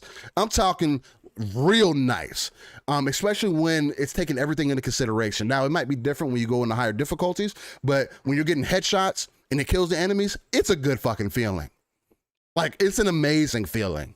And it kind of gives me those same feels that Siege used to give me back in the day when I was playing it. Except this is more like, I was explaining to somebody else, this kind of gives me the feel, and it might have been y'all, but this kind of gives me the OG Call of Duty Black Ops Zombies feel. Mm-hmm. That giving you that pressure, giving you that fun, giving you that anticipation and everything else, while still completing objectives, staying together, teamwork. You want a game that's based off of teamwork? This is it. And you can have an amazing time with it. Again, if you were doubting it, give it a shot. Again, I had no interest in this game. Zero. I said it here and I told Pong in the background, I'm not really caring to play Extraction, man. I'm not, it's whatever. And then I played it. I've been on 10. I'm mad because I lost an hour of gameplay, because that's another one of the issues, to where on PC, for whatever reason, no matter how I record the gameplay, somehow it ends up broken. So I lost an hour of my gameplay footage because I kind of wanted to show y'all the difference between playing on a series console and then then coming to PC. And then also I had a little bit more experience and I felt like I was really getting it in because I was running with randoms. Of course, when I play with randoms and whatnot, I'm usually listening to podcasts or whatever else the case. And I had randoms saying, yo, this dude's Steel. He knows what he's doing. and I'm playing the game how it's meant to be played tactically. Right. You know, I'm marking, I'm saying, hey, you know, trying to make sure that we're staying together, keeping everybody alive, using the operators the way that they're supposed to be used, because that's the other thing that makes this unique. All the operators' abilities have a point. There's a reasoning for it. And that's and I feel like that's an amazing thing. I would say at least, look, again, try it out, give it a shot. If it's not for you, it's not for you. I know a lot of people say they're not having a good time playing it single player. I understand that. I have seen other people say they've been having a good time playing it single player. Like I have, playing with randoms and everything else, because, you know, if y'all ain't online, again, I'm always online. So y'all can always hit me up. But I don't mind. I game the game. So if I'm interested in the game, then I'm going to play it. But with that being said, Pong. Yeah. How do you feel about Rainbow Six Extraction? He said, man, Wandering Dutch said, man, I wish I was good at keyboard and mouse. Hey, Wandering Dutch, I don't use keyboard and mouse. I use controller across the board, no matter what. Slackrow said, thanks for giving a fair shot, Steel. Hey, man, that's what I do. I'm a gamer, man. Again, that's what we're supposed to do. Anyway, but Pong, pass it off to you. Because you did have some interest in Rainbow Six Extraction. Actually, at least wanted to give it a try for real. Was an advocate for it. Again, you were the main reason why I jumped into it. Let me answer Umbra's question real quick. Which operator do you like the most still? I'm going to say Lion. Lion is probably my favorite operator because he has the ability to scan through walls within his vicinity, and it moves with him. I think that is so amazing to me, especially with that MP5 on single fire. Woo, I'll be fucking people. I'll be fucking them aliens up. But, Pong, how do you feel about Rainbow Six Extraction? Is it well warranted? Is it worth the $40 price tag if you had to pay for it? What do you think, man? Yeah, so like Steele said, like I had interest in it from the beginning. I wasn't interested in paying $60 for it, right? When they dropped the price to 40, I was like, again, budget gamer, I can't buy everything. So I was like, am I going to fit that in the budget? I'm like, probably not. I'm going to wait on it. And then they came out and announced it in Game Pass. And right from the get-go, as soon as they announced it in Game Pass, we talked about Steel. It's a W for everybody involved. And this is the reason why right here, what you just said, great breakdown, Steel. But the reason why it's a W for everybody, because again, no risk. You jump into this game and see if it's for you or not. And again, the hype levels just weren't there for Ubisoft. Right. This game is obviously, as all Ubisoft games are, there's microtransactions. Yes. But it's all cosmetic. Yes. 100%. But and Ubisoft does a fantastic job with their cosmetics. Good looking. Okay. but we'll just start here. They already got me for $5. Okay. They already got me. And I don't know if Steel, if you jumped in yet. I haven't bought anything yet. Okay. I haven't bought anything yet. I already bought gun skins, right? I had to have some pretty gun skins. I already had some cool gun skins for free from the Uplay, which I picked up. But then they came out with this glow in the dark looking gun skin, splatter spray paint, but it glows. It looks simply fantastic. And I enjoy this game enough that I said, okay, you got $5. So I paid $5. Rainbow Six Extraction is nothing new. Okay. It's going to be something that you get into and feels familiar. However, like Steele said, with that siege type tactical gameplay added to a PvE, it does make it fresh. Okay. It does give you a little bit of a different. You can't Rambo this game. No. Okay. You will get in certain situations where you have to go hot and it's like aliens, right? So you are getting surrounded. Like Steele said, they are going to mob you if you get into a certain spot. And however, most of the time it's going to cost you. Okay. Number one, there are so many layers of strategy to this game, more so than I ever thought just from watching the videos, right? So you have to think about what equipment you are bringing in based upon the mission that you're going to play. So you're going to want to have your operators set up correctly because there are certain missions that you are actually going to want to have those smoke grenades on. Right. Okay. There are certain missions. Yeah, they work. And there's going to be certain missions where you want, claymores, or you want to set up a defense perimeter, because when they have a really, really good variety of mission types. So for those people saying that it's repetitive, I have yet to feel that it's repetitive, because each one is so individualized as far as mission type goes. It really feels like you got a good mix at all times. Yeah, you do. And you have to think about it. Like I said, this is a thinking man's PvE game. Like Steele said, there are people out there. Shout out to Jasper Gaming. He likes playing it single player. I've heard other people say it's an absolute horrible experience, and I could see why. Like Steele said, this is meant to be played. Now, Steele's been having a good time with random. Shout out to Kenichi, who Steele and I played with. He's in this game. He cost us a couple things, but it was kind of funny. Steele and I were playing with a random dude one night, and Steele and we think that he could hear us. He wasn't on mic, but we think he could hear us because we were yelling at him. Yeah. Give him a hard time, and he started backing off a little bit and kind of started figuring out. But if you have a good squad of friends playing this game, it is cool. Go back and watch fun speculation. Shout out to Mav. His stream the first night when Steel and I were playing with him, and him and I and Caitlin had played before Steel got home. Go listen, because normally when we're streaming with Mav, there's a whole lot of BS talk, right? There's a whole lot of us just gabbing while we're gaming, right? In Rainbow Six Extraction, what you hear us is instantly go to that, and Mav called it out the other night. He goes, go back and listen to that stream. It sounds like we're those Ubisoft actors that when they show off gameplay, right? And you got those people going on your six. Yeah. We automatically jumped into some of that strategy military style talk, right? Because you were calling out where you're seeing enemies, because that's how, like Steel said, that's the stress, the pressure that they do put on you in this game, because you don't want to get mobbed. You don't want to get seen. Those aliens get alerted. They send out their alert. All of a sudden the pods start hatching, birthing aliens left and right. It gets frantic and hectic, and we died plenty of times. So number one, you're going to strategize about what equipment you're bringing in, what weapons you are using. There is a strategy involved in that, and it can help you out. Can you get through it with whatever? Yeah, you can get through it with whatever, but you're going to find out that it's better to have the right equipment. Real quick. Number two, you have to pay attention to your health. You do not get your health back. Like, you can find med packs, but they don't give you your health back permanently. All they do is boost you for that round. And each round, okay, is a level, and they are good, fair-sized levels.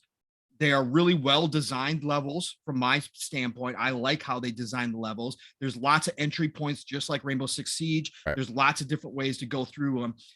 But each one of those levels has 3 missions. Yep. You can extract at any point, meaning you can leave at any point. It's a risk-reward thing. Each mission that you do gets harder and harder. Yes. Okay. So you have to decide where you're going to extract. If you're going to extract after the first mission, cool. You get to keep your experience points, all good.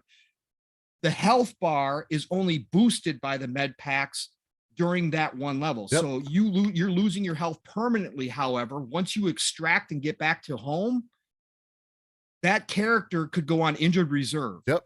Because their health is too low. They have to be 50. I believe it's 50 or above in order for you to use them. If they are below 50, they go into injured reserve. You can no longer use that operator. Yep.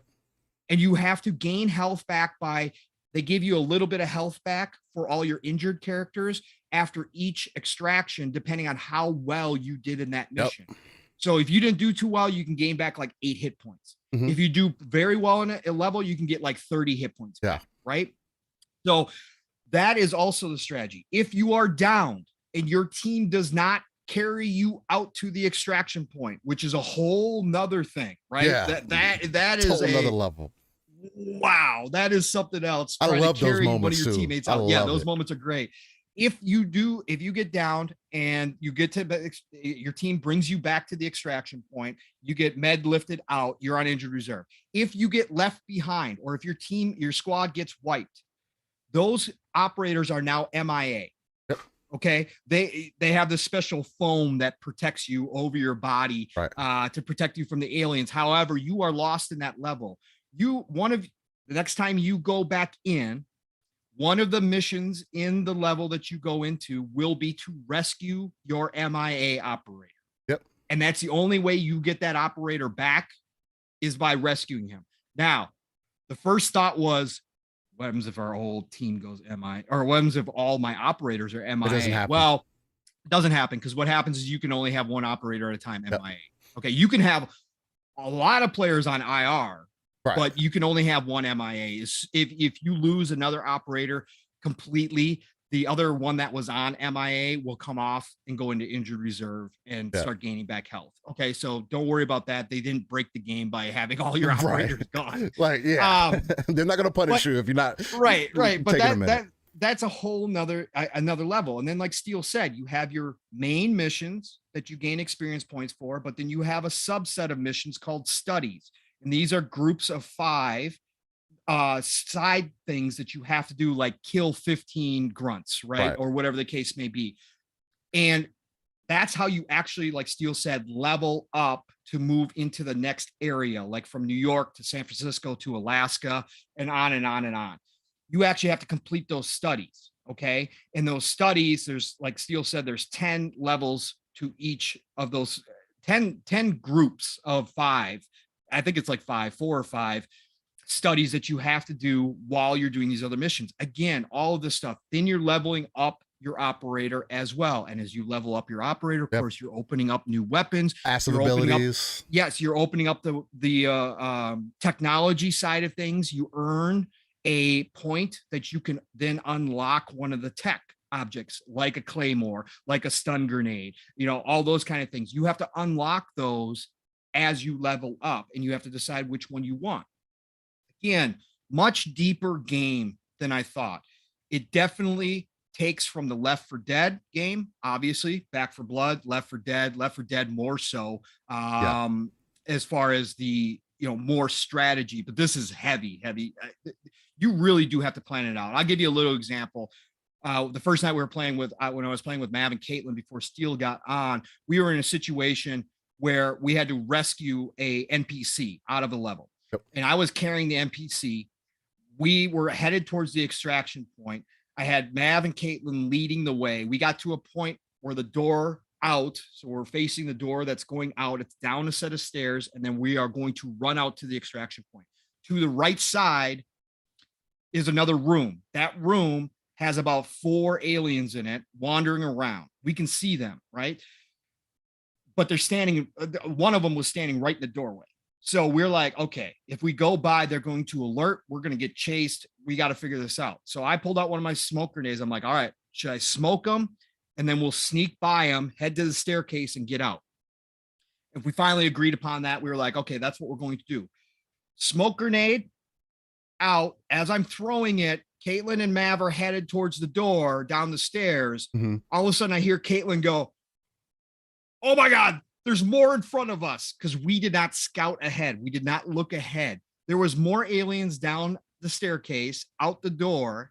So now I've already thrown my smoke grenade. So those aliens know we're here. They're kind of, they're not dumb. Disoriented. Yeah, they get disoriented, right? But they know we're there. So now we're running. And all of a sudden we've got 3 more aliens down the staircase and about 5 waiting outside for us, which we were not aware of. Guess what happened?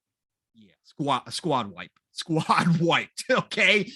There was no way about it. We got mobbed from the front, and then those people, the aliens in the room, came out because they knew we were there. Everybody got alerted. It was ugly, right? So that's the type of stuff that you go through in this game. Depending on the type of mission, there's one where you have to plant bombs and then protect the bombs. You actually do have to think about barricading, because they have the barricade system from Rainbow Six Siege. So you can barricade yourself in a room, and you have to think about that. You have to put yourself in the best position. I'm really having a great time with this game. Like Steele said, this is probably one of the best co-op multiplayer PvE games that I've played in the past couple years. Okay. At least, It is right at the top. I'm having a great time with it. It's something I can see in my regular rotation. Steele and I'll probably be jumping in this weekend. Something to go back to over and over and over again. So shout out to Ubisoft. Again, is it going to be a game that wows you? No, you're going to see that from everybody who's played it, even the people that like it. We're not going to sit here and say, oh my God, this is the greatest. It's not like that. Graphically, it's good. It's nothing special. We've seen it all before. Gameplay wise, again, it's going to feel familiar, but there is another level to it that you do have to take the time to learn. And once you do, and it clicks, the game, especially with a group of friends up to 3, or I should say a group of 3 at the max. I still wish they do 4-player, but whatever. Yeah. They do 3. There's 3-player co-op. It is a fun game to jump into, and it is something that it's not boring. It's not something that gets old or stale. There's something new around each corner, and each level brings something new. And they do have a very good variety of levels right now. And enemies, and enemies. As you open up the other stuff, again, you get to a point, like Steele was saying, you start out, you get used to those aliens. They're easier. You bump it up a little bit. You get to a point where the aliens will start mutating on the fly. So they change how you're going to play against them while you're fighting them. Okay. And so there's weak points on them. There's all that kind of stuff. Headshots matter, all that kind of stuff. The classic stuff is all there. Right. This is just a great game. I think it's worth $40, even if you don't have Game Pass. But if you have Game Pass, this is definitely a download, try, see if you like it type game for sure. For sure. 100% Steel. Yeah. Yeah, 100%. And again, I feel like that's just important just because people were downplaying it, man. And then people are also like, oh, well, Ubisoft could have just put this, they could have kept this one. And it's like, no, there's a reason why it worked with Siege, and there's a reason why they made it its own standalone game. And I'm actually kind of glad it's not just an expansion. It feels like its own game. It legitimately does. Yes, is it using the same characters? Yeah, 100%. Same looks, same style, everything.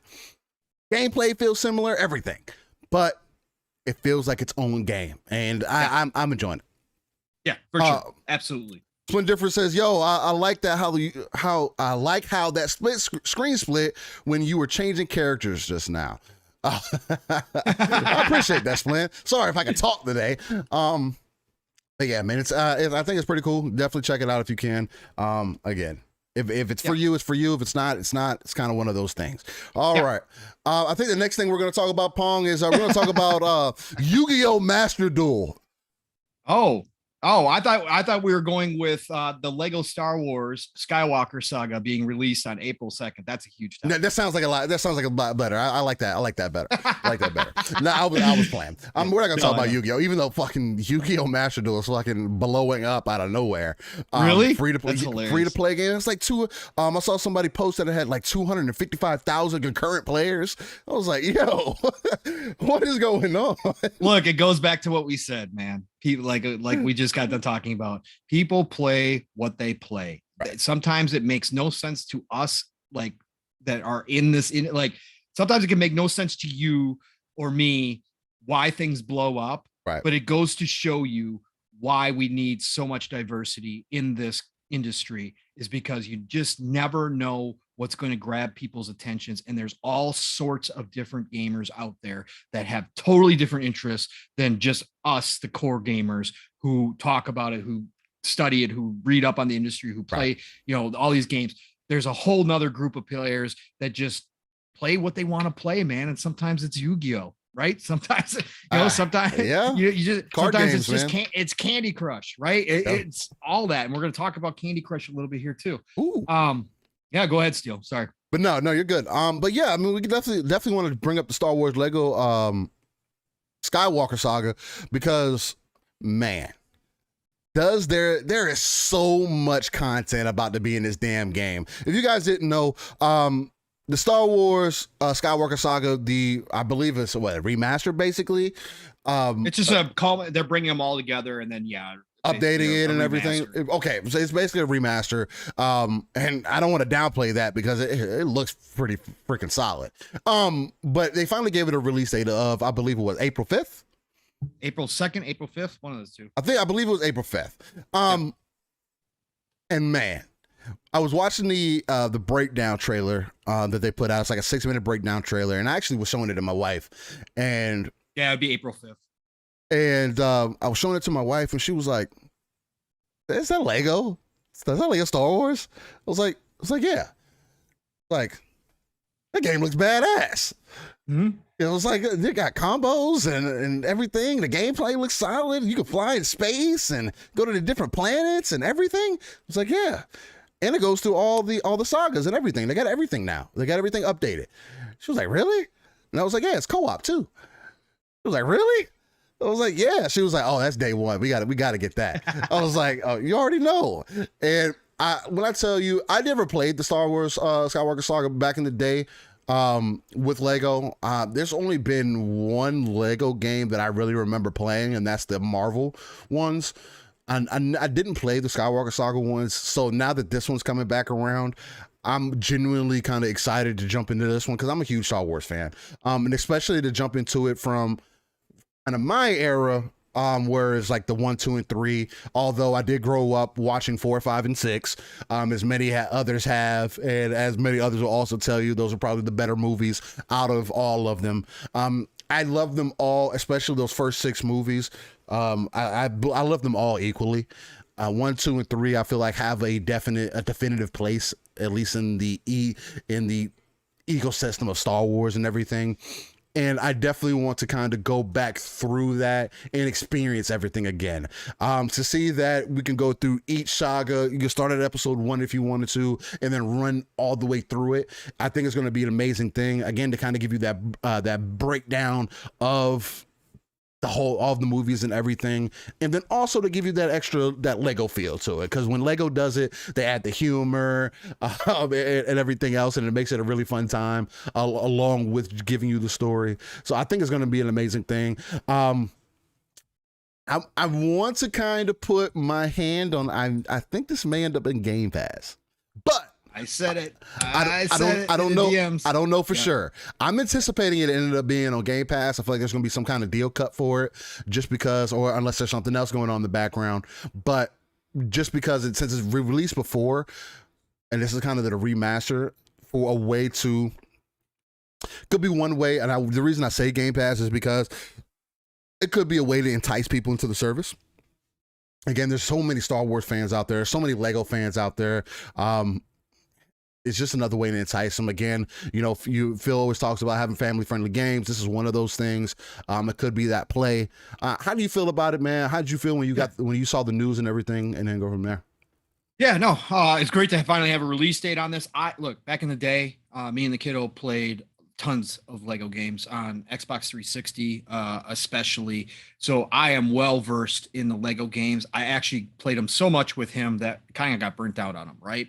Haven't played them in a while. I told you, I think last sale, couple sales ago, in the Xbox store, they had the DC Villains Lego game, the Ultimate Edition, which is all the DLC, on sale for like, $11, $12, something like that. That's like $80 worth of content. I almost grabbed it, right? So that, again, it's different. I don't know how I'm going to feel about it since I don't have the kiddo to play with. Right. But this game, if you're going to get it, I know you're going to play it with your wife, but if we can jump in co-op, did we confirm if online co-op is there? I don't know if online co-op is there. We got to find that out. But I hope so, but they haven't in the past, which has been a weird thing, right? So hopefully TT is doing it this time. Anyways, so when I saw this, yeah, it's on my radar, and I knew it was going to be coming. Now that it's April 2nd, I'm kind of getting excited for it. I watched the video. It looks fantastic. A lot of parts of it just look awesome.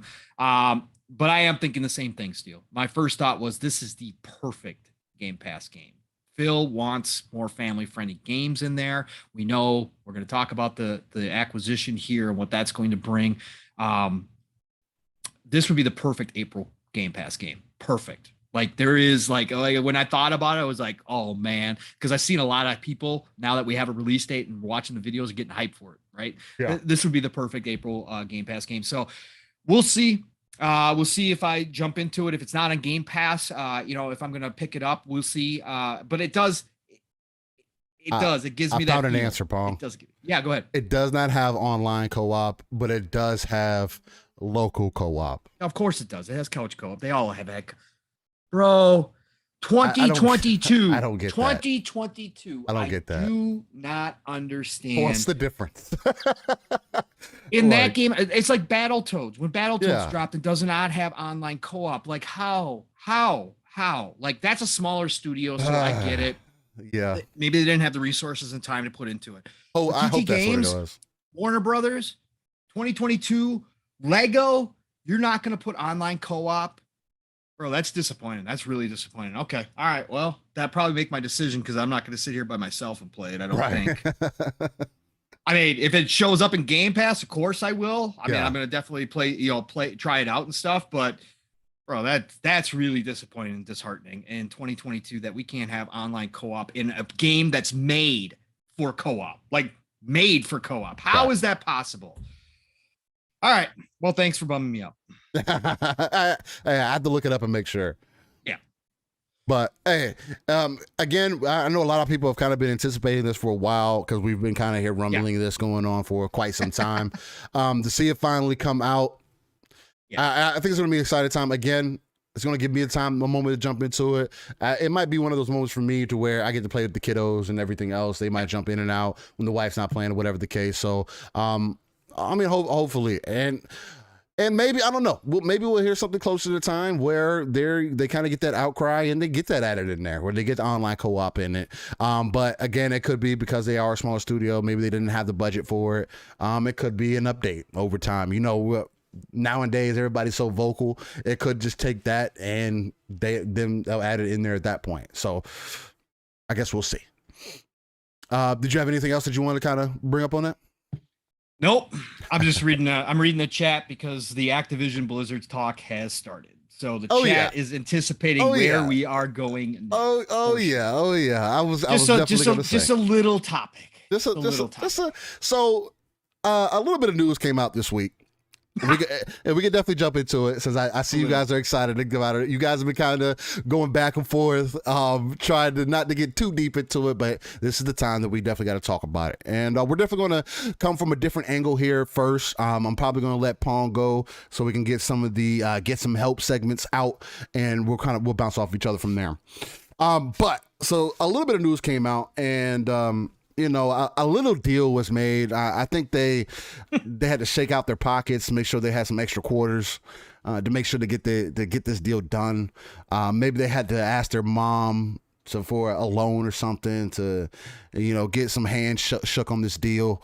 But little old Microsoft bought Activision Blizzard for $68.7 billion.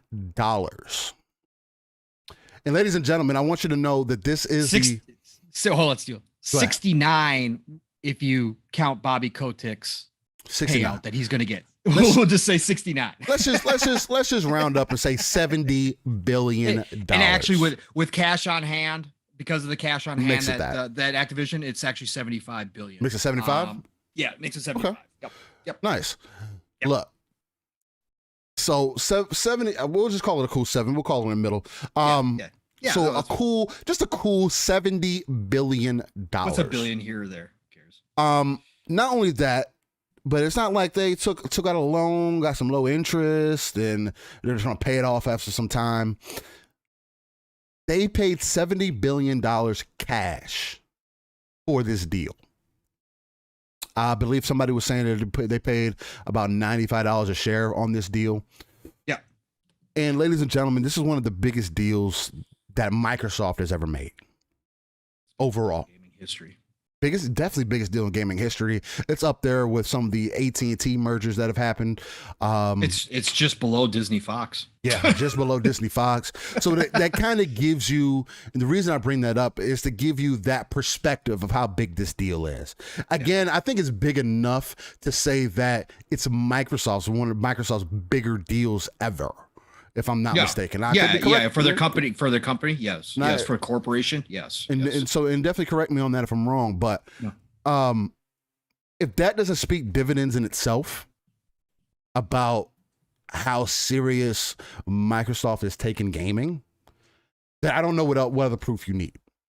Again, I mean, they kind of showed it with ZeniMax and everything, another cool little $12 billion billion deal. $7 billion. Only seven. Excuse me. 7. Sorry. Yeah. 7.5.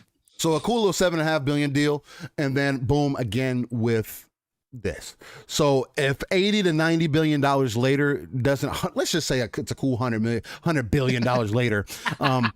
So if 10% of Microsoft's worth doesn't tell you how important display is or how important gaming is to Microsoft, then I don't know what other proof that you need.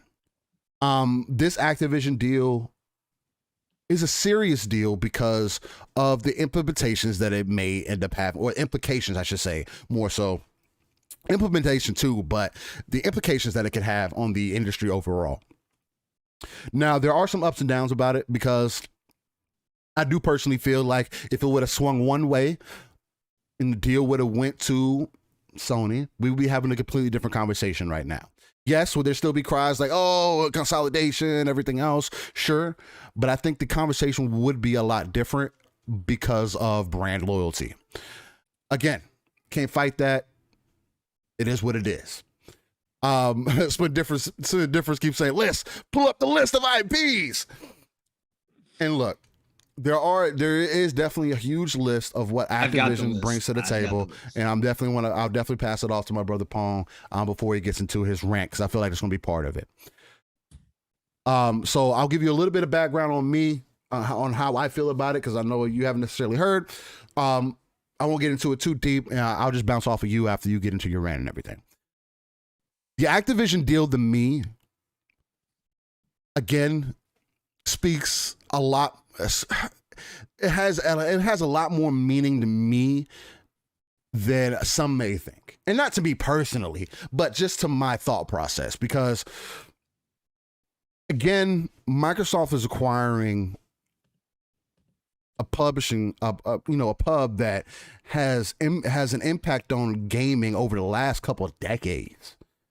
Even when you think about back in the day, Activision has had reach. Again, Activision started with me with StarCraft. That was my really first foray into it. But there probably was some other titles before that I can't think of at the moment. That Pong will probably be able to ring off the top of the head. That I'll be like, yeah, that was probably more so it. But when you hear names like when you hear those types of names, I believe Pong just said. Yeah, I sent you the list. Okay, so when you hear games like Call of Duty, you hear Skylanders, you hear StarCraft, hear the World of Warcraft, True Crime, like I've heard you guys talk about, was an amazing game for me back in the day. Again, I thought that game was better than GTA in some portions a lot of the time back in the day. We're going to talk about it, but if they own a grant, they could have a exclusive Grand Theft Auto. That game was amazing. If they do it right. That game was, again, I feel like that game is especially story wise, I think that game it's up there. And then I list those games, and then also Candy Crush, Crash Bandicoot, Spyro, again, childhood IPs, and I'll let Pong get into it. Diablo is another one of those that had an impact on me earlier on too. When you list these titles out and you just kind of reiterate these things to yourself, you're saying they're getting some state-of-the-art IP. Now, to me, the biggest part of this deal is Microsoft bought a wounded dog that has a lot of history behind it. And also has a lot of drama behind it that I don't think that they're going to be able to fix for a while. It's going to take time, love, passion, dedication, whatever you want to call it, for them to fix the majority of things that are going on within this pub. And I think it's going to take at least 5 years before we see real implications of what this could really mean. Now, I do think they're going to make immediate changes, sure. But again, like some people have made the point, hey, it's kind of hard to just get in there and just start pulling the roots out and killing things and really getting to the root of the problem, because people will protect people will hide people, and kind of go from there. So it's going to take some time to really root out the majority of it. But this gives Microsoft exactly what they wanted. And that is a slate of IP that they could fit in at any one single point in time. For the kids, for the older crowd, for the in-between, especially when you talk about Call of Duty. Personally, I don't care if Call of Duty is exclusive or not, because that is not the play for this. I don't think overall Call of Duty is the reason why they got Activision. Or Activision Blizzard, excuse me, because you can't forget that. Blizzard is a king on PC. I think it's everything else. All the other IPs that I know my brother Pong Steel is also going to get into. Again, when you say Crash Bandicoot, when you say Spyro, when you say Diablo, when you say, and you add Call of Duty to that picture, these are things that will sell consoles. Crash Bandicoot did really well coming back. Crash Bandicoot is actually one of the reasons why I have as much love for PlayStation as I do. It was one of the first games that I played on PlayStation, on the OG PlayStation, other than Rampage. Amazing, and it was an amazing game. It's also one of the first games I've ever traded into GameStop, or EB Games at the time. So, just to kind of give you some perspective on that, again, there's a bigger play here than just Call of Duty, and that's something, and it just bothers me because that's what people are focusing on. Oh, Call of Duty, Call of Duty, Call of Duty. Yes, Call of Duty is the biggest selling IP for Activision, sure, and it sells copies regardless every year, but I think this speaks more for what Call of Duty has the potential to do, especially if Microsoft steps in and says, hey, we're not doing this year after year release shit anymore. Give these games some time to breathe and then go from there. I would love if Call of Duty went back to a 3-year kind of maybe 2 to 3 year cycle. Why? Because that gives people time to invest. You're gonna have Warzone, but if you want to bring the key point, which was the multiplayer, and I've seen a lot of people saying, oh, Warzone is more so the reason why people play Call of Duty. Sure. But it used to be the multiplayer too. And that just tells you how far Call of Duty has kind of fell off within the years, because the multiplayer really doesn't hit the same as it used to. It doesn't feel the same as it used to. It doesn't give you that same thrill that it used to, at least for me.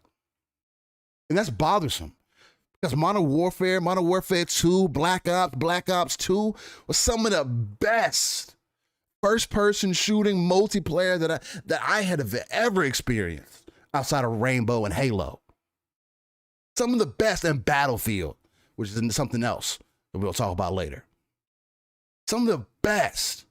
But because they've been put into this situation and they put into this wall where they felt like they had to release these titles year after year to make their money so they can continue to be so they can continue to exist, has been a problem for them. Because that's exactly how it's been. Again, there's a reason why Bungie pulled from Activision. That shows you the fall. There's somebody that was so key in the industry as Activision or Blizzard, and Bungie pulled away because they were making Destiny more microtransaction-like, trying to make it a money-hungry game. Although Bungie, man, it's a whole different conversation. So I gotta talk to y'all about that. Because my God, how many more times are you gonna make me pay for DLC? 10-year plan. There's just a lot more to this deal than meets the eye, and pun intended. Transformers reference. So, Pong, I want to pass this off to you because I know you definitely feel the same way. I mean, it's not just surface level. It's we're looking at the roots. We're looking at how the tree grows, and then the fruit that can be bared from this tree. And I know you also have some rants that you kind of want to get into because some people have had some hot takes about this, not only on Monopoly side of things, or oligopoly, if I'm saying that correctly. Oligopoly. Yeah. Sorry. Yeah. I knew it was. Sorry. Yeah. Second cup of coffee. No. Speaking of which, I'll get. There's been some interesting language used. Yes. In regards to this. Let's put it that way. But people have said some interesting things about this, how this is going to negatively affect the industry, how Microsoft doesn't grow their talent, they buy their talent, which is something else that I disagree with, because you can look across the pond and say the exact same thing. I wanted to kind of bring up a little bit of something, just a little bit of smoke. Within the last couple decades, Sony has bought most of their studios. Microsoft came into the industry and didn't have anything. They had to buy their way in too. And one of my other perspectives before I pass it off to you, Pong, is that I think personally this is embarrassing to Sony. Why? Because again, you have IP, right? You have all this talent, right? And all this time, you did not take your competition seriously enough to invest in yourself to make sure that a play like this wouldn't necessarily benefit you, wouldn't work against you negatively. And it still might not, right? But the reason I say that is because Microsoft is now over 32 studios. 50 plus games that are being worked on. Sony, you have how many studios? How long have you been in the industry? What are we doing here? And then for people to come out here and say that, oh, Microsoft's a monopoly, or they don't. Microsoft owns their talent also. You're in an industry where you have to buy in and develop your talent. It's not, you can't just do one or the other. Like, what? But with that being said, Pong, how do you feel about this whole Activision Blizzard situation? More so coming from the side, because I know this is where you want to start with it, on how people are addressing this situation. Coming from an angle to where this is bad for the devs. This is terrible for the industry. This stunts growth. It does not help develop growth. It does not garner growth within our industry. It actually leads to the side of more of Microsoft's becoming a capitalist, communistic company or whatever the case. How do you feel about some of those things? And kind of deep diving from there, man. And I'll bounce off of that. Go ahead. Look, first of all, let's put this in perspective. Activision is, again, a name synonymous with the video game industry that almost was lost to history. Okay. Activision goes back for me to Atari 2600 days, Pitfall. There you go. River Raid. Okay. Some of my favorite games on the Atari 2600 was Activision. I always knew the Activision name, like it was on top of the boxes, me too. Else, right? Little bit of history. Activision went through a terrible time. Actually, got renamed again. Bobby Kotick, Snake. Bobby Kotick, awful human being for what he's allowed to happen in that company. Bobby Kotick, cancerous. Okay, 100%. That's how we know Bobby Kotick. Let me tell you something. Go read the history though. Bobby Kotick, he, a gentleman named Steve Wynn and Philips Electronic bought Activision as it was going out of business for $500,000. Oh my $500,000. I believe that was in 1991. Bobby Kotick he knew the value of the Activision name, and he set out a plan to bring Activision back from the dead. He fired every single employee except for 8 of them so that he could restructure the company for bankruptcy. They had to be done. They were like $26 million in debt, $25 million in debt when he bought them for $500,000. So he had to restructure, file bankruptcy, okay, and then set out a plan to bring them back from the dead. He did. He took Zork. For any of you old heads out there, Zork is probably one of the first PC games you played. Zork, I remember playing over my buddy's house on his dad's old IBM. Okay, green screen. Okay, Zork. He knew that was where he was going to start. He had the company develop Return to Zork, and from there, 1993. Went through the bankruptcy process. 1993, he went public. And forgive me if my dates are wrong. I'm again, this brain doesn't work. Again, 1993, he went public, rebranded Activision again, went public with it, raised $40 million.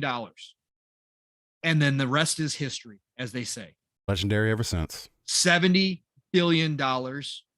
At one point worth even more. Had this deal gone through a year ago, when they peaked, their stock price peaked over $100, it would have costed probably somewhere, because you got to pay a premium when you do these acquisitions. It would have costed Microsoft somewhere around $150 billion. 140, 150, whatever. They got a deal here. Okay. And again, make no mistake. It's hard to say that when you say $70 billion, but Microsoft got a deal.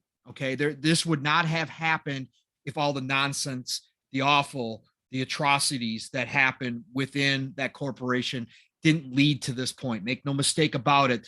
This was an opportunity purchase. Okay. Sometimes in business, you do this. Now, again, as we talked about, nobody saw this coming, right? Shout out to Thomas. I forget his Twitter handle. I found the one dude who had a tweet from June that said June of last year that said next purchase is Activision. Okay. There was one or two people out there. Hilarious. Yeah. There was one or two people. They had their pulse on it. They had their hand on the pulse. So, you can go back and listen to Boomstick Show, Xbox Factor podcast, when all the Activision stuff for the garbage hit, the lawsuits hit. We talked about this, and somebody, I forget who it was, had asked the question, would Microsoft buy Activision Blizzard? And we all laughed, right? And me personally on that show, you can go back and listen to it. I haven't pulled it yet, but I said something to the effect of, I laughed and said never. And then I said, nope, I never say never in this industry, especially when it comes to Microsoft. I said, if the value gets to a point so low that at some point you do pull the trigger, right? Yep. Oh, we found out what it was. Okay. Again, I didn't say they were going to buy Activision Blizzard because I thought it was too risky. And Microsoft generally is very risk adverse to making these kind of deals. So I did not think that they would take on the baggage, right? I did not think they would do that in any way, shape, or form. But I did say at some point, value's too great. Yeah, you make the deal, right? So that's about as close as I got to seeing this. But Activision's history is so incredible within the industry. Yes. And now it has been tarnished by Bobby Kotick allowing everybody else there that was a part of these horrible, horrible things going on within that company to continue for years upon years upon years. And so that name, along with Blizzard's name, now are not what they used to be, right? All right. So Microsoft took this opportunity to make an acquisition and to obtain some of the most profitable, well-known IP to ever come out of the gaming industry. Yep. And they've done it. Okay. They've put the big bet. You couldn't make a bigger bet than this on this. And of course, you're going to have the naysayers come out of the woodwork. Number one, the circus, the clown show. Again, we've said it time and time again here, right? Get some help. You guys come out with the same narratives over and over again. You guys wanted this competition. Now you don't want this competition. And now you're going to try to bash Microsoft and Xbox with all this nonsense. The clown show is always going to be there. The circus will always show up when stuff like this happens. I'm done with them. What I'm speaking to now directly is the people, the respectable people in this industry who have been around for a long time, the journalists in this industry, the people who have covered this industry for decades now, the Colin Moriartys. Okay. And I'm going to point him out specifically. And again, I'm never going to punch down. So I don't call out. We've rarely ever said anybody who's below or who is on the normal level like Steel and I. I'm going to call out the blue check marks from time to time. And Colin has been called out on the show before for some of his previous comments. Number one, Colin Moriarty, whatever you feel about him personally, I respect the guy. Personally, I think he has some very good insight. He is very intellectual. He's an intelligent human being.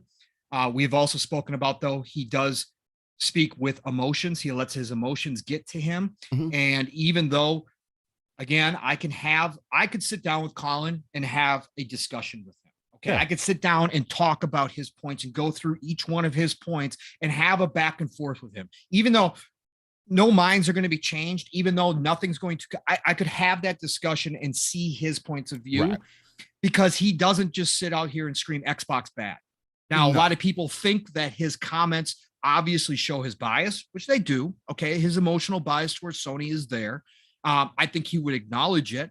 But at the same time, I think that he does believe that from an intellectual standpoint that he is speaking his truth. And I think that's real. I think that he has, again, from his perspective, his doom and gloom scenarios, if you were to play them all the way out to the worst possible point, they have some validity. However, to get to that worst possible point is so far-fetched. That's when I think that they lose any kind of credibility as far as what's actually going to happen in this industry. Exactly. Right. And so I think he is spewing to spew because he's emotional. He does believe what he believes. There's some anti-capitalism behind it as well. There's more into it than that. And that comes from not just him. There's a lot of journalists out here that write things that are skewed one way, not just because of a bias towards Sony and PlayStation, but also because of political, economic beliefs, all that kind of stuff comes into a lot of this stuff. Microsoft is the big bad bear in the room, has been for a long time. They earned that reputation in the 80s and 90s. They've cleaned it up considerably, but there's a lot of people who still remember Microsoft as that. And those old thought processes. And what's funny about that, and we were talking about this a little bit in the GRG DM. Shout out to those boys out there. Shout out to GRG last night. A lot of passion on the show. But what's funny to me about that too is that even when people were considering Microsoft a monopolized company, or that they were big bad Microsoft, sorry that Microsoft had the best service available to you. Sorry that Internet Explorer was better than AOL at the time. That the fact that they were packaging a better overall value deal to you, giving you a better hardware, and well, not necessarily hardware, but just better overall services to you, and bundling it with your PC was such a problem. Sorry that Windows was so great. Sorry. Yeah, and they did some bad. And there's other things that are kind of behind. They've done some things. They killed off companies back then that were going to be competition for them, like YouTube. YouTube has purchased competitors. YouTube has made sure that they're still kings when somebody's come along and been a threat to them. They again, this is business. This happens. It's not. We have laws against it. Microsoft went through the courts. They got sued by the DOJ. All that stuff happened. But the Microsoft now, while dominating, has cleaned up their image. They can be a bully, and I will call this move a strong arm move. That's what it is. This is straight up one of those. This is big bank take little bank. This is fuck you kind of money being thrown around, right? This is straight up, right? And I will not deny that at all. But this industry is so huge that the terms of monopoly, the terms that Colin specifically used, I'm going to go back to his previous tweet before the most current one, where he used the term malign influence. Okay. Again, Colin is extremely intelligent. The man has a vocabulary like nobody's business. The man knows what he's doing. A lot of people don't understand when he speaks. They hear some of these words and they're not used to them being used, especially in the video game industry. Malign influence. Right. Look, you want to break this down? Malign's definition, and this is from Merriam-Webster, is evil in nature. Or effect, injurious. That's what I don't agree with. Okay. That's having or showing intense, often vicious ill will. That right there, my friends. That's not what this is. That is so far from this industry in any way, shape, or form. From this specific deal, I cannot believe that he had the gall to use this type of language. Number one. No. Look, you know, people say, smart people, when they use certain words and they're like, yeah, that sounds good in this sentence. Or he knows us. he knows though. And he knew specifically what he was saying here.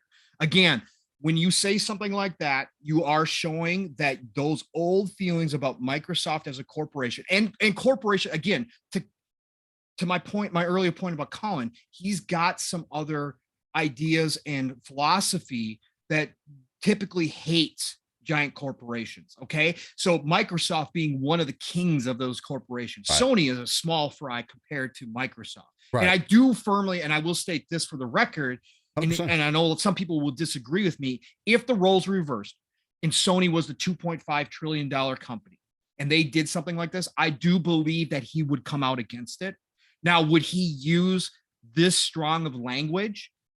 That's to be debated, whether or not he would be right. And we can, and I can hear that. Okay. I can hear that he would not use this, but he would come out against it in some fashion. Okay. He would have something negative to say about this happening on Sony's side if the roles were reversed. However, it's not.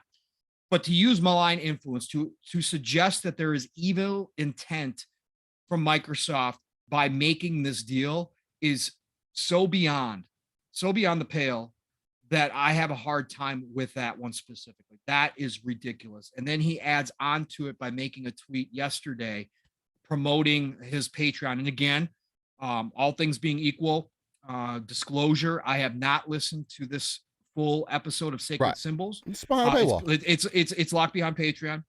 I do not subscribe to him. So I've not listened to it. And I'm sure, again, the clips that we've seen out there that everybody's kind of seen of him speaking directly on this are cut. And there's a lot more. I've listened to enough Colin Moriarty to know that there's a lot more. A lot more. He's a man who likes to talk, just Right. like Steele and I. Okay. So he will expound upon his ideas a lot more than a 2-minute clip. Okay. So I have not listened to it. So I'm just going by his words that he's putting out there in the public facing sphere. And then he added to it with his tweet yesterday. In purchasing Activision, Microsoft has undoubtedly set off a new round of mergers and acquisition that will coalesce entities. It's bad for creativity, bad for devs, and bad for players. Yo, look, okay. That's where that's off the deep end for me. Like, first of all, you call it an evil intentioned deal, that Microsoft is doing this with evil intentions. Then you come out and say it's bad for creativity, bad for devs, and bad for the players. And then you try to say that Microsoft is the one setting off a new round of mergers and acquisitions.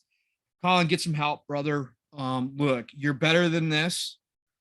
You can be much more tactile than this. You have the ability to do such. I've seen you discuss some very intense topics with rational conversation, with rational points.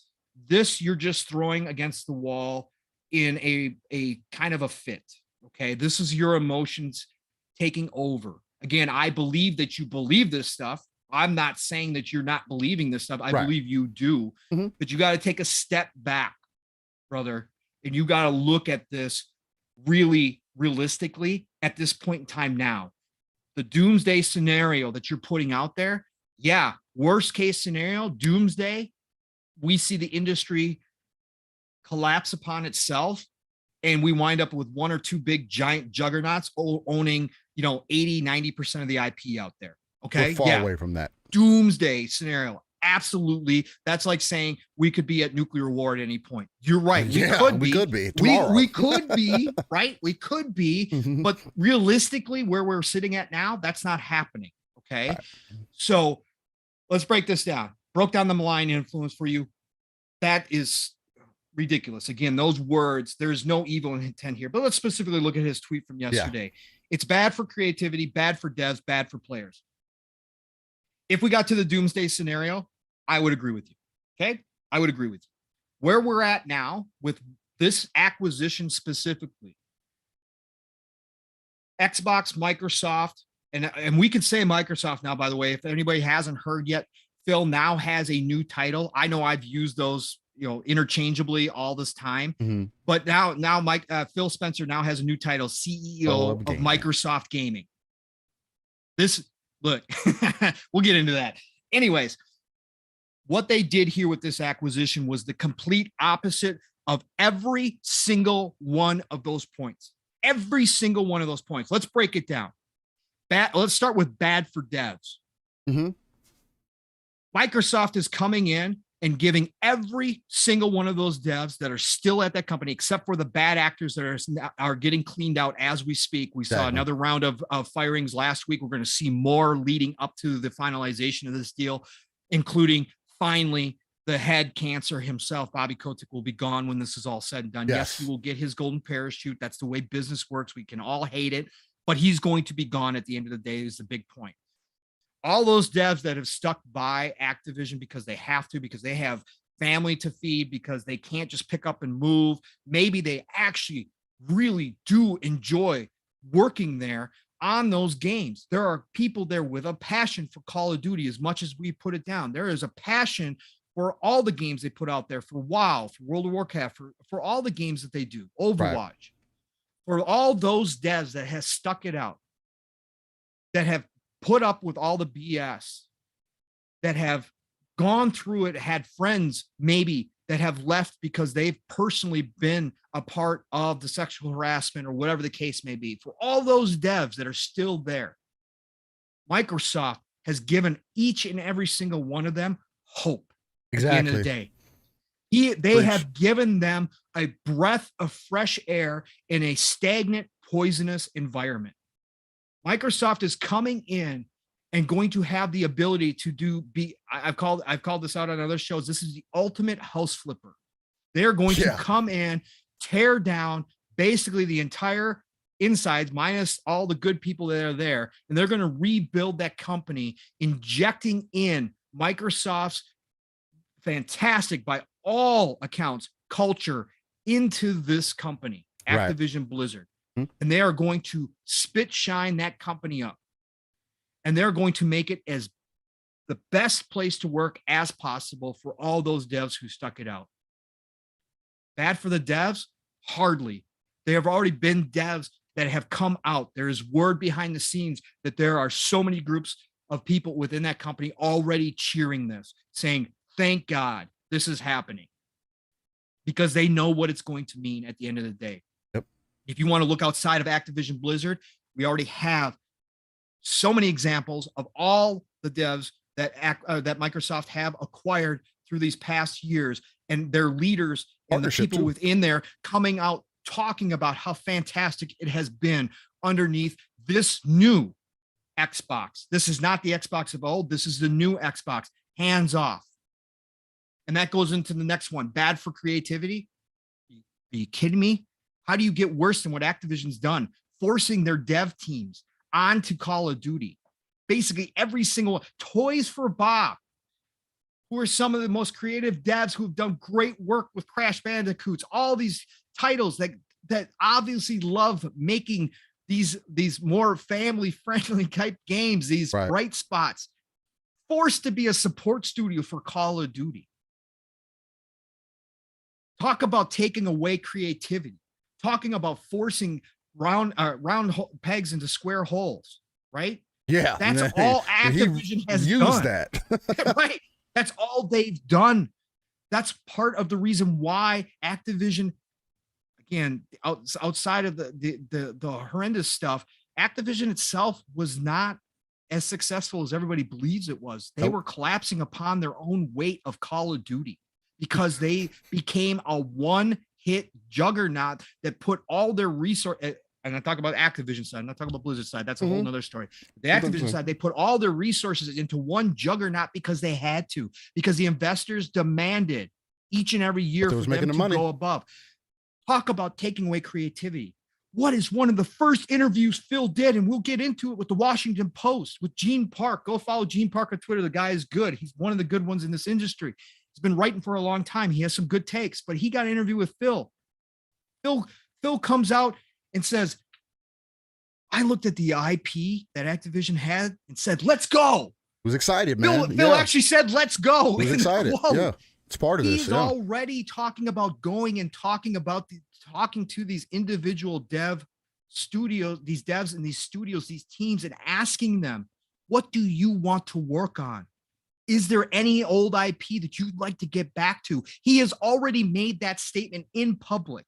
You want to know why? Because Phil is a gamer. That's the best part about Phil. He understands that he sees what we see. Yes, he is the head now of a hundreds of millions of dollars companies, a pillar of a nearly $3 trillion company at this point. He has got a lot more on his plate, but at his heart, he is a gamer. He knows that Call of Duty has not been the same. He knows that these dev teams have been put on something that they may not want to work on. He knows there's IP sitting there that he himself played as a kid, just like I was talking about, just like Steel was talking about, that he would love to see come back again. And he is going to go in there and give, and he talked about giving them the resources. And what have we seen from every other studio that Microsoft has purchased? They are growing. People want to talk about organic. People want to talk about just coming in and buy. They don't simply come in and buy and then say, hey, you're going to go work on this, have fun. They have come in and cultivated these dev teams. Every single team that they have purchased is still hiring to this day. They are still growing. They are working on IP that they want to work on. They are doing the things that they do best, which is creation, making the content, the games for us, but doing it their way. They're given the time and the money to do so. So what do you think is going to happen here? Phil's already talking about how excited he is to bring back IP. So excited to go talk to these devs and see what they want to do. Right. He's going to bring creativity back to Activision Blizzard. That's what this acquisition is doing. The complete opposite of what you are claiming, Colin. How can you not see that? Again, you're looking at the doomsday scenario. You're looking at what if all these companies are bought up? That's not what we are at. We are at an industry with over 2,000 companies currently involved making games, over 200,000 devs working on games. This is one small little piece of that. 10%. Is it a big one? Yeah. Is it a big one considering the names involved? Yeah, it is. Is there a lot of big IP involved? Absolutely. There's a lot of big IP, including one of the biggest in the history of gaming in Call of Duty. Absolutely. Of course. But at the end of the day, you're still talking about a doomsday scenario that we are nowhere near happening and probably will never happen because we do have, at least in America, and the EU is even more stringent, laws in place avoiding that scenario. So both of those gone. Now let's get to the bad for the players. You kidding? Colin, bad for the players? Players who have been asking for Tony Hawk, players who have been asking for a new Banjo-Kazooie or a return of Spyro or a return of Crash Bandicoot again after we just got a great one. Again, not my game, but a lot of people. A return to the old days of World of Warcraft, Hearthstone, the return of StarCraft that has been, people couldn't believe it when Blizzard killed off StarCraft. That is still being played to this day in droves in Korea, is still one of the biggest games. True crime. All these titles that have been left by Activision Blizzard because they had to solely focus on the investment side of things, making sure that they were making money on every single IP. And then they figured out what their couple biggest IP were in Overwatch, World of Warcraft, Diablo, and of course, Call of Duty. Making sure that those games were all that they were focused on for the past 5, 8, 10 years now. Letting all these other IPs go to waste. Bad for the players, bad for the players that Game Pass is expanding and is an easy, cheap access point for a lot of people who don't have the money to go out and buy every single game like you might. Gives the ability to budget themselves in like I do and have offerings of over 400 plus titles that is going to grow. That's a bad thing, that you're going to be able to access those games like in countries like in South America where TVs, PCs are ultra expensive due to taxing, that a lot of people play on tablets and phones. They're going to have access to these games. No, is it going to be the same that we can do on our console? No, but that's not their fault. It's a situation they're in. It's their living conditions. Those people are going to have access to the same games we do because Microsoft is investing billions of dollars in infrastructure to do it. To do this. And yes, the business side is there. This is a money-making industry. It has to be. Otherwise, we wouldn't be here talking about it. There is business to this. But what company right now is pushing that industry forward more than any other company? All of these companies have a part to play in that future. But what company is out ahead leading in accessibility right now? Microsoft. They didn't have to do that. They could have been playing the old game. They could be solely focused on consoles right now. And you know what? If they were solely focused on consoles, guarantee you they'd be making this purchase, locking it down to a console only and saying F you to PC, F you to mobile, F you to Sony, F you to Nintendo, F you to everybody, and saying, come over to Xbox. If you want to play that old game, that's the game that Sony in a lot of ways is still playing. And we see what Nintendo is doing. Respect that hustle. Yeah. But you see what Nintendo's doing, right? They built their fan base. Good on them. Respect the hustle, but they repackage old games and sell them for the full price again. Look, this industry, this hobby is expensive. Microsoft is making it a lot easier right now. 100%. A lot easier. And guess what? These moves are forcing Sony to start thinking about their own processes. And we're going to finally get some kind of subscription service out of them. Now, we don't know what the value is going to be. We don't know if it's going to be the same. Probably not. We've talked about that before, but it's moving them in a new direction as well. It's opening them up to put their games on PC so more people have the chance to enjoy those Sony home runs, right? That's what competition is about. That's what this move is. Again, is it a strong arm move? Does Xbox gain an advantage by that? Absolutely. But that's business. That is business, Colin, and you know this. Sony's been doing it for a long time in other ways. With no and problem. You know that as well. And again, I will say that the people that throw out the exclusivity that Sony has purchased, it's a valid point. However, when we are talking about an Activision Blizzard, we are talking about a different stratosphere. Okay. We are talking, if they were to lock down Call of Duty as an exclusive, it's a different stratosphere. Okay. No, because Microsoft can pull that kind of money around, right? Because they can go ahead and throw that money around. It is a different level compared to Sony, but Sony's been doing what they do.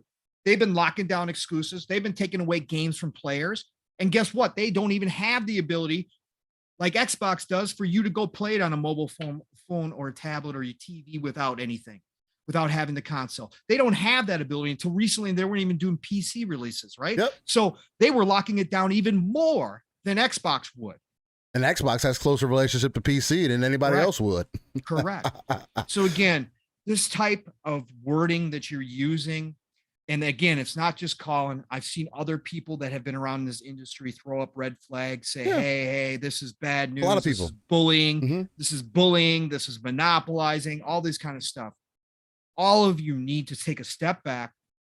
You need to look at this really with an intellectual level at where we are at right now in 2022, not the doomsday scenario that, again, realistically will never happen.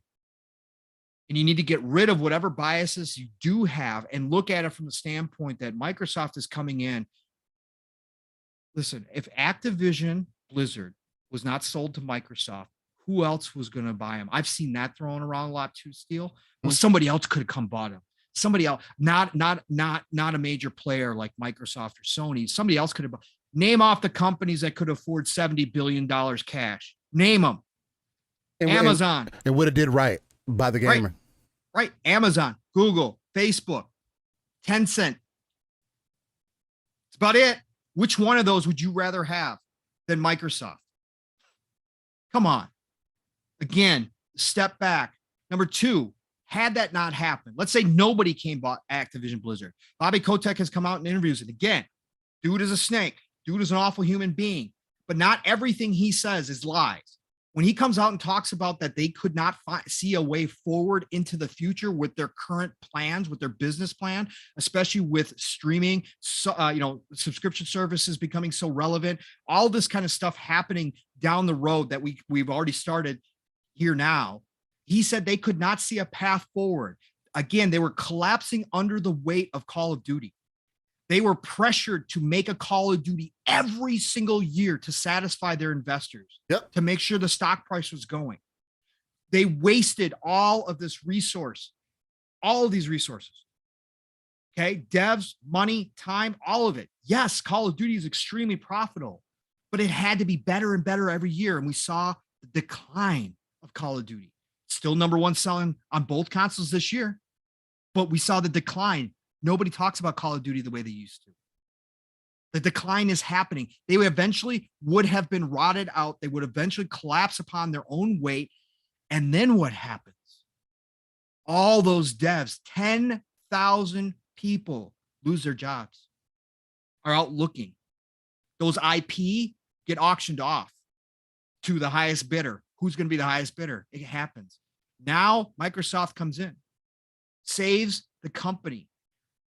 Will there be some people that lose their jobs? Potentially there's some crossover that happens with mergers and acquisitions. However, but we've seen with ZeniMax, we've seen with all these other major purchases, Microsoft tries to save as many jobs as possible and in fact grow it. Phil has talked about going and getting more resources for these dev teams to build these old IPs. You don't think tomorrow, if they announce once the acquisition is closed, Phil comes out and says, guess what? We're bringing back StarCraft. All those devs that left their baby behind, you don't think they're not going to be fighting and scrambling to come back to Blizzard and work on their baby again? That's what's going to happen. Absolutely, they're going to do. Phil is going to rebuild this, save jobs, make sure people are secure, clean house so that they have a fantastic environment to work in. That's what they're doing with this company. So all of this talk, all of this negativity, all of this BS that's being thrown out right now by some very intelligent people, some people who should know better. Again, all of you need to step back. If you can't get rid of whatever extra is there that's causing you to use this very inflammatory language, right, this very doom and gloom, pessimistic style that you have going on out there. I'm not sitting here saying that you have to celebrate and say Xbox is the savior. I'm not saying that at all. right.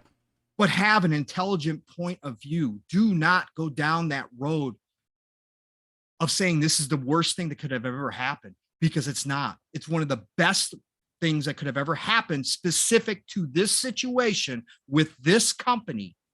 This is one of the, if not the best outcome you could have hoped for at the end of the day. And it's happening right now. And all you internet lawyers out there who think you know all this stuff about antitrust and monopoly, yeah, this is going to be the most scrutinized deal in the history of video games by far. Mm-hmm. This administration is overhauling the DOJ. Mm-hmm. And we won't get into the politics side of things, but again, this is a fact. This administration is overhauling the DOJ. The DOJ is going back and reviewing all of their previous all the previous deals that they accepted, and they're going to try to find out if there was problems with those deals. They are looking hard at the tech industry right now. So this deal is going to be scrutinized. You know why? Yeah. Because it's Microsoft. Right. But Microsoft actually has been under the radar. I mean, right? They compared to Facebook, but compared to Facebook and Google and all these companies now, they have now been underneath the radar. They're going to pop back up on the radar with this one. But Microsoft, again, if there's a company that knows how to deal with the DOJ, it's them. And $1,000 hour attorneys, some of the best in the world. It's this company. This deal is going to go through. There might be concessions. Now, there might be concessions. And again, we'll talk about that a little bit when we talk about Call of Duty exclusivity and that kind of stuff. I'm saying don't be surprised if there's concessions made, because Microsoft is going to get this deal to go through. Because again, don't forget, if this deal doesn't go through, they have to pay Activision $3 billion. $3 billion if this deal does not go through. And Microsoft, they're pretty confident. They're going to make it happen. Okay. But for all of the internet lawyers out there, stop. You guys don't know anything. Yes, this is going to be the most scrutinized. Yes, there could be some hiccups in the road. Yes, there could be some very valid questions that are raised here about certain issues, especially the stuff that's going on with Activision Blizzard that Microsoft is going to have to answer for. Yes. And I think they are prepared. They never would have done this. This deal was supposedly done within a matter of 2 months. Yeah, a couple months. Yep. Yo. This kind of deal being done in 2 months tells you how bad both sides want it. They're going to make this happen. Okay. We heard from Tim Dog and others that they were working over Christmas, which they never do. That obviously that was this deal that was getting done. But all the internet lawyers, step back, step away, get some help. If you think that you're saying something smart on the internet, you are not. You are not saying anything smart. Okay. You are simply just spouting off at the mouth because that's what you intend to do because you want the attention. Stop. Okay. Again, this is the best case scenario. That's my rant, Steel. Please, Colin, if you ever listen to this podcast, man, again, much respect for you. Again, I listened to you for a very long time on a lot of different topics. You have some very deeply held beliefs and philosophy, and I appreciate that, and I can respect that. And you generally will talk and have a discussion with some very nuanced intelligence. Right. But this time around, again, this is one of those times where I think your emotions get the better of you. And I think that you're speaking about something that in the realm of reality is not going to happen. And the malign influence, using those terms, coming out and saying it's bad for creative, bad for dev, bad for players. No, it's not. We've seen devs flourish. We're seeing devs right now flourish under Embracer Group, who has over 90 studios, almost 300 IP, and have gone out and been gobbling up everybody. They just got the Time Splitters IP, which us old dogs have been asking for decades. They went out and bought the IP, and what did they do? They went out and got some of the original devs to come back to work on it. That's not hurting devs. That's not hurting players. That's not hurting creativity. List goes on and on. Sony has made their own purchases, and devs have flourished. Naughty Dog has flourished underneath Sony, right? All these teams under Sony have flourished. Sony has allowed them to grow. Those were purchases. Those weren't organic startups. Okay. Right. So again, let's take a step back, cool off. That's my rant, Steel. Go ahead. Where do you want to go next? This is huge. There's so many layers. Sorry to dominate the show, but I've been No, you're sitting on good. this all week. You didn't dominate the show. I mean, you just deep dove it a bit. I mean, again, I mean, this brings out a lot of passion just because, at least for me personally, there's always this stigma against one side versus the other side, which has always been my problem because I've never looked at it that way. I never looked at it, it's like, Microsoft versus Sony, or Sega versus Nintendo, or PlayStation versus Nintendo, or, things to that nature. I've never looked at these things, but it's the reality of the situation because it's competition. You're in the gaming space. You gotta give people the reason to want to invest in your ecosystem, which is the biggest reason why I've always invested into Microsoft, is because that's what they have always believed in, their ecosystem. How do we keep someone invested in what we have going on? This is part of that. I actually wanted to bring up an article because I brought this up. This came out January 18th, so I think it was either the same day or a day after the news was dropped, and it's from Digital Trends. The reason I wanted to bring this article up is because when people look up this information, these are the kind of articles that your typical consumer is going to end up finding. The reason I wanted to bring this up, because also, like you kind of stated on where, and I also want to touch on some of those points, whereas I'll start with the whole malign influence thing. That is just, now you're reaching for ammo where there wasn't any. You're playing off of Microsoft's old kind of issues that they've had and have been able to work through. Coming off saying, hey, this is going to be bad for the industry, everything that you stated right there, Pong, saying that affects creativity, saying that there's nothing but negatives that come from this, like you're some fortune teller or whatever the case might be, is not accurate information to be given to people.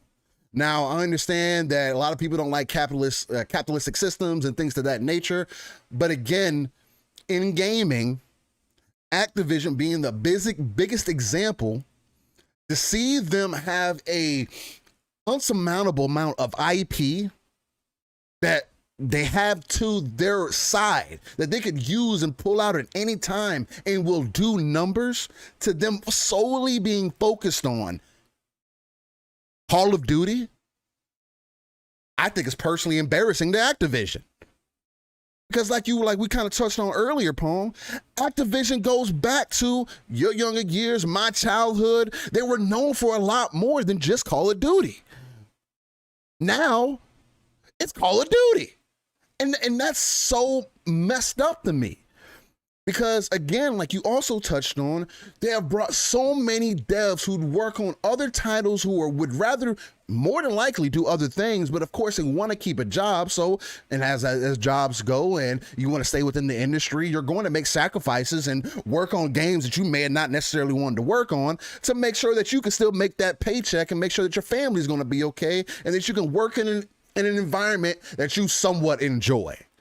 Because that's why you're in it in the first place, right? I'd imagine. Now, that might not be the case for everybody, but it's one of those things to where this has nothing but positives, at least in my opinion, that can happen, especially with the play that Microsoft is obviously showing to people, giving you value, giving you accessibility, giving you options. Again, people say monopoly, but Microsoft is the only place, Xbox is the only place where you can play on multiple devices other than your single console. Because keep in mind, your competitor is still trying to figure out whether coming to PC is worth it or not. Because most of their majority thinks that coming to PC affects their console some way. Or coming to other platforms affects their console some way. But they want AAA games. They want these high budget, best storytelling games that you've ever experienced in your lifetime. But don't want these companies to make more money off of things that make sense. But no, when you look at Microsoft, it's a problem. Oh, big bad Microsoft, they're just throwing their money around. That's all they know how to do. Sony has done the exact same thing. They have bought and have grown. What do you think Microsoft is doing? Oh, they're just going to buy them, then they just magically make good games? No, that's not the way this works. You have to buy, spend time, take them out to dinner, make sure everything is good to go, especially with this Activision deal. Microsoft is going to be under more scrutiny than ever because if things don't change, guess who it's going to affect? Microsoft's stock. This move by itself affected Sony in a major way, whether you want to believe it or not. $20 billion hit on your stock. That's pretty major, especially for a company that has a worth of right around $150 billion in Sony. Right around that area, give or take. Correct me if I'm wrong. Microsoft spent half of Sony's worth to let their consumer know, that's the angle that I'm always going to come from, to let their consumer know that they are 100% invested into gaming. That you can have faith when you buy an Xbox console or when you buy into the Xbox ecosystem that you are taken care of. Your games come forward, your saves come forward. You can play on whatever device that you have, and that's only going to get better over time. How great is that? To have more accessibility than you could ever have imagined. Instead of hauling around your console all over the place, just whip out the laptop, whip out your phone. There's other devices that hook directly up to your device nowadays. They're turning into a little mini Switch or a mini handheld device, whatever you want to call it. And reaching markets that otherwise wouldn't have been able to get tapped into. Again, the vision is 3 billion gamers, right? This is part of that. Activision, Blizzard. Blizzard is mainly for the PC side, for sure. Sure, are they going to start bringing those games to console also, start working on doing those things? Sure, it's the same thing they've done with everything else. Age of Empires is coming to console. So, of course, you got to bring those RTSs back. Bring StarCraft back. Sure. Phil was looking for IP that was family friendly. Guess what? You got that now. 100%. In two of the most represented IPs to exist within the last 30 years. Crash Bandicoot and Spyro up there with Mario, Sonic, and whoever else that Zelda, Link, whoever else that you want to come up with. They're right up there. Where kids can acknowledge them and kind of have an idea of who these people are, or family friendly, right? And if for people to have this feeling that, oh, big bad Microsoft is going to just make things worse, is asinine to me. You are really being intellectually dishonest. When Microsoft is the only company right now that is fostering dev talent. Sure, Sony is too. 100%. They make great games. Sure. You also have to wait for those games. Sony also doesn't have the same turnover rate that Microsoft will have and that Sony could have. Now, especially after this deal. Because what I believe is going to end up happening, before I get into these articles and things, is that this deal is going to make Sony look at how can we do things differently. This deal affects us. Because Microsoft could do whatever they want at this point. Sure, are they going to play Kumbaya with some of it? I do believe that Call of Duty overall may stay multi-platform. 100%. Why? No, just to save face. That's the only reason why I think that would happen. Because other than that, you're going to be competing with yourself. Microsoft was already known for the first person shooter box. The shooter box overall, honestly. So now what, are you going to have Call of Duty compete with your Halo? Or are you going to have Call of Duty compete with whatever other Skyrim, Elder Scrolls, any of your other first-person titles? You going to throw that in the mix too? Yeah, we could. And they would figure it out. They time it right, make sure everything is on, it hit the nail on the head. Yeah, they definitely could. But kind of what Pong you were speaking to is that I think the biggest concession would be that to keep it multi-plat. Why? Because everything else is going to be completely exclusive. Completely. If you think that the next Crash, Spyro, let me go down the list real quick. The next Guitar Hero, the next Hearthstone, the next Heroes of the Storm, StarCraft, Candy Crush, World of Coming Warcraft, to Xbox soon. Tony Hawk, exactly. Space Quest, Soldiers of Fortune, Singularity, Prototype, Overwatch, again, True Crime, Tenchu.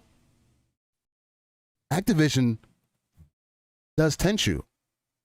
Oh man, now we got some further reach in there. No. Am I speaking wrong with that? Yeah. They had the games originally. However, they sold the IP to From. I confirmed that. I thought they had licensed because Sekiro. See, that's what I thought too. Sekiro started as a Tenchu game. They were going to do a Tenchu game. And I thought that Activision had licensed it to them. They actually sold the IP to From. Okay. Appreciate that. So correction. No, they don't have Tenchu. So we'll get that out. We still need to work on the Japanese side of things and get the Asian. I was all excited for that too. I brought that up on Boom Show on Tuesday, and then somebody in the chat brought it up and said, I think they sold that to From. So I went and did some research. Appreciate that then. Yeah. So 100%. I was going to say that gets me really excited because that was one of the things that I do remember when I was like, but I appreciate you correcting me on that. So no, there's no Tenchu. We still need to work on that. But as far as everything else that I sat here and stated for you all, everything else is going to be 100% exclusive to wherever you can have Game Pass at. Now, I have seen some people, do you think Game Pass is going to come to PlayStation now with this type of deal being done? No, I don't. PlayStation isn't going to let that happen. Why? Because it's competition at the end of the day. If you let that happen, any form of Game Pass on PlayStation tells your consumer that Microsoft was right. Now, regardless, you're going to prove Microsoft right because you're putting out a similar type service. Regardless. And even as Phil stated, he feels like them looking into that is the right move because of how your consumer is. You can't tell people spending $70 on games is better than spending $10 to $15. To get a slew of games, especially when they're coming in day and date. You can't argue that point. Sure, if you play one game a year, I can understand why that's a problem. I can understand that. But nobody just plays one game a year. Your typical consumer doesn't just play one game a year. Even if you just want to say it's Call of Duty or whatever the case. And even if we just leave it at that, the biggest reason I don't feel like they have to make it exclusive to their single ecosystem is just because why? Keep the people invested. Just bring out better titles. Say, hey, we're not doing Call of Duty every year anymore. So that's a loss, I guess, if you want to look at it that way. Now you're only going to get Call of Duty every 2 to 3 years. And we're going to expand on it. We're going to make Warzone better. We're going to make the multiplayer better. Maybe they put out a free-to-play multiplayer, kind of like Halo or something like that, where everybody has access to it. Again, I mean, I can see the argument of story modes and everything being exclusive to the ecosystem, but even then, what's the point? For what? Sure, there is an argument to be made that would take a lot from Sony, but again, Microsoft has made the point, well, more so Phil Spencer, who is the head of gaming at Microsoft, now with that official title, has even blatantly said, we are not trying to get rid of Sony.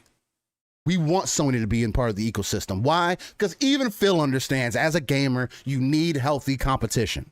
You need some kind of motivation. Because once you don't, again, like you see with your cable companies, you see with your internet companies, you see with your phone companies, you see what the prices start looking like. You see what you have to do, the kind of deals you got to kind of cut to really get that. You are so bothered by services, but don't mind paying monthly for your new phone. And then you re-up that, you never get out of that because most people, not myself, most people, they go through their 2-year contract and then you get another new phone.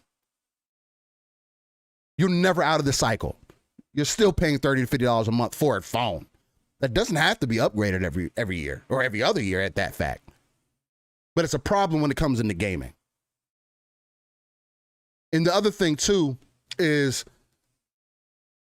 The reason I'm going to tell people get some help is because if the shoe was on the other foot, this conversation would not be happening. People would be telling you that it only makes sense for Sony to make the game exclusive to their ecosystem. Why? Because it's good for business, because it's going to sell consoles. I know that for a fact. Why? Because of brand loyalty. Sony has that in droves. Has had that since they started making hardware. It's a fact. You don't sell 140 million consoles without brand loyalty. You don't go make 1 million more console PlayStation 4s if it wasn't for brand loyalty. You know how many times I've been told in the past, oh yeah, I'm playing my sports game on PlayStation because it looks better. Quote unquote. Then when you play with them on the Xbox, they don't know the difference. Oh, I'm playing on PlayStation because I'm familiar with PlayStation. I've always had a PlayStation. That's a real thing. Why do you think Jordan sells the way that it does? Brand loyalty. Nike. The reason. Again, like, you have to think about it from the consumer's perspective. What is going to benefit them? It's hard. It's so easy to sit in my own mentality and be like, this makes more sense. Oh yeah, I think this should happen because of these reasons. Yeah, I can sit here and easily tell you whatever. It's more difficult to come at an average consumer perspective because we're so invested in the ecosystem, right? Not a lot of us talk to people who may be familiar with this or whatever the case may be. And that makes an excellent difference. Well, it makes an obvious difference, I should say, which is why I say you have to take that RTS view, pull yourself out of the world and look at the dark places and see what else is going on within the industry overall to realize that this is still only 10% of your entire industry, even with this acquisition. But because of the money spent, that's the problem. Oh, it's Activision. That's the problem. When they haven't put out good games, I know that's subjective to the player. They haven't had diversity. They haven't had a chance to really do anything else than make Call of Duty because Activision was going under, whether you want to believe it or not. And I'll show you, and I'll say that to you with this article here. So there's one that I pulled from Digital Trends, and then there's another one that I pulled from VentureBeat. VentureBeat was one of the better ones because Jeff Grubb made an excellent point. Because this kind of ties into what I was just saying about Activision tapped out Call of Duty and didn't know what to do next. So Activision's biggest problem is that it had no obvious vector for growth.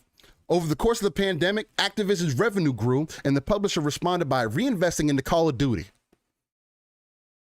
Wow, how creative. That continued a trend where instead of a single annual Call of Duty product launch, the publisher peeled out parts of the product into a free-to-play battle royale shooter and mobile version. That's, by the way, it is pretty successful. Doing really well. All these parts are successful, but they are also likely encountering an upward climb in terms of growth. The pandemic is seeing occasional stutters, and gaming can no longer rely on people stuck at home to turn in their consoles and phones. So the only way to truly ensure bigger returns for Call of Duty is to put a lot of development and effort into improving the games. This is the biggest problem for Activision. The industry is flush with cash for senior developers that want to leave to join other studios or start their own. That talent is often choosing to skip over Activision and its headline, attracting toxic work environment. It is difficult to make bigger and better games every year with fewer and less experienced developers. You already have all this scrutiny. It's been going on for years. You're having a trouble hosting the talent and keeping them in-house. Again, I heard a dev just recently talk about, shout out to Gaming 14 and Slow-Mo Backslap, say that, he had a dev, and I can't think of his name right now, sorry, but he was basically saying that having Activision on your resume It's like one of the biggest boxes you could ever you can ever have check marked on your resume ever. That means you could deal with and do anything. That shows you the credibility that Activision has, the depth, the broad stroke that Activision has within the gaming industry. All right. So then they go on to say, this is where Activision traditionally would have turned to Blizzard to fill in the gap, but it is facing a potentially grimmer future. World of Warcraft, the once dominant massively multiplayer online game, is bleeding subscribers with no end in sight. A similar exodus of talent due to equally hostile work environment, reportedly, has forced Blizzard to delay the release of Diablo Immortal, Diablo 4, and Overwatch 2. That doesn't speak good things, especially with everything that has been going on. We're in a world now where the types of things that they had going on, and let's just say, and again, there's not the only place. It's just the most apparent and most obvious, and has a lot of other things working for them in the background that is working against them. Their shares crashed. Activision has crashed. And Microsoft coming in to, quote unquote, save them, I think was the best scenario in order to house this talent, to get the IP to move forward. Again, like you spoke to, Pong, Phil Spencer was excited as a gamer at the IP that comes with this deal. This is bigger than Call of Duty for me. That itself tells me it's bigger than Call of Duty. That they don't care about what happens with Call of Duty. That is the concession that's going to be made. That's what it tells me. And mark this on your calendar. I'm telling you now that it will continue to be multi-platform to save face. If something else happens, hey, I was wrong, and Microsoft has a bigger play at hand. Just took a lot of heat in the Xbox 2 podcast yesterday for saying that, Steel. Hey, look, you take it for what you want.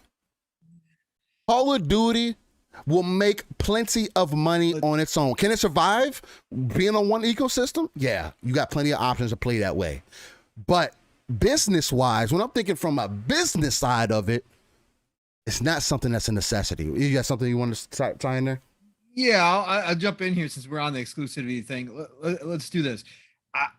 I think more than likely that they do follow suit with the same roadmap they did with ZeniMax, that once the contracts run out, they do lock down Call of Duty outside of Warzone. Warzone will remain multi-plat. Okay, that's going to be your multi-plat moneymaker. I think that it's more than likely. I think that's your biggest % chance. Right. However, spoke on this last night on Xbox Infinite. Shout out to Risk It for the Biscuit and the guys over there. Umbra, who's in the chat right now. Great show last night with them. I was taking your stand, Steel, last night just as a counterpoint, because I do think that there is a possibility that Microsoft, Phil, looks at Call of Duty the same way they view Minecraft, as a platform. Yes. Okay. Mm-hmm. Now, again, before anybody shouts from the rooftops, yes, I know the Minecraft deal had contractual language that kept it, that said they would keep it across all platforms. However, I do believe that even without that language, that there was a chance they would have done that with Minecraft, because it is a living platform. And you can look at Call of Duty that way. Now, if they move to which I believe they will do, I don't think Call of Duty will be yearly anymore. I think they're going to give Call of Duty a break. I think it goes to a 2 to 3 year cycle. I think that they keep Infinity Ward and Treyarch making Call of Duty games. And I think they break off. And I think they break off the rest of the devs. Now they will have to keep one of the devs on as support for Warzone, because you're going to have to continuously update Warzone, right? So there's going to be a third one involved in that. But I think Infinity Ward and Treyarch stay on as your main 2 Call of Duty mainline game producers. I think you go to a 2 to 3 year cycle between those two. I think that works out perfect. I think most people will agree. Even the diehard Call of Duty fans will agree that a yearly is not optimum for this game. It needs a break. It needs to be polished. It needs to come out in much better condition than it has been for a while. So at that point, then Call of Duty is no longer as important. For Activision, it was basically everything. outside of World of Warcraft. Exactly. Right? It was and Candy Crush on the King side of thing. It was everything to them. So they had to do the yearly. For Microsoft, that's not the case. They don't need to do that. So then, like you said, Steel, they've got these other dev teams start working on other IP, all that kind of stuff, right? So there's a lot to this. I do think that the Call of Duty, and I've, people were arguing with me last night, and again, it's a good discussion to have. Right. This deal through the Regulatory Commission being it's going to be one of the, if not the most investigated gaming deal of all time. Yeah, 100%. And with the DOJ, the new administration changing the rules, looking at deals differently, they could set a precedence for this. Now, again, I understand the DOJ under normal circumstances would never be concerned about one franchise like Call of Duty. Okay. Mm-hmm. I understand that it's an IP, and under normal circumstances, the DOJ would not say, hey, you have to agree as a concession to make Call of Duty multi-platform. Mm-hmm. I understand that the likelihood is that that's going to be the case. However, I think that there is a potential chance, if they set this as an example, that one of the concessions is that Call of Duty does stay multi-plat. So for me, it could be a forced issue.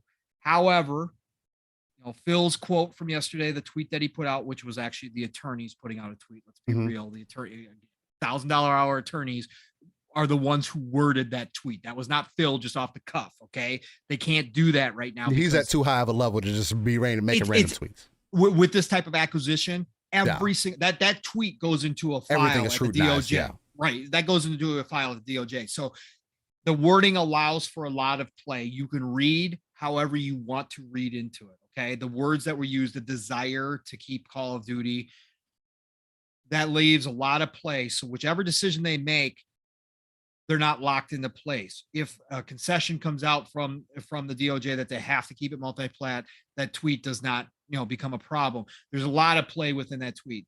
I just think that there is a possibility what you were saying is right, Steel. And I understand everybody out there. Again, if I was Phil, I would be cutthroat.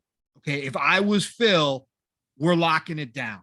Okay, this is it. Okay, so again, this is not me personally speaking. I'm taking the bigger view. I'm taking a look at every things like Steel talks about, that RTS view, and kind of looking at the shape of the industry, the world, and where Microsoft is trying to get to. I think Call of Duty might be one of those games they consider a platform and they just keep it multi-plat and move on, because the other IP is all getting locked down.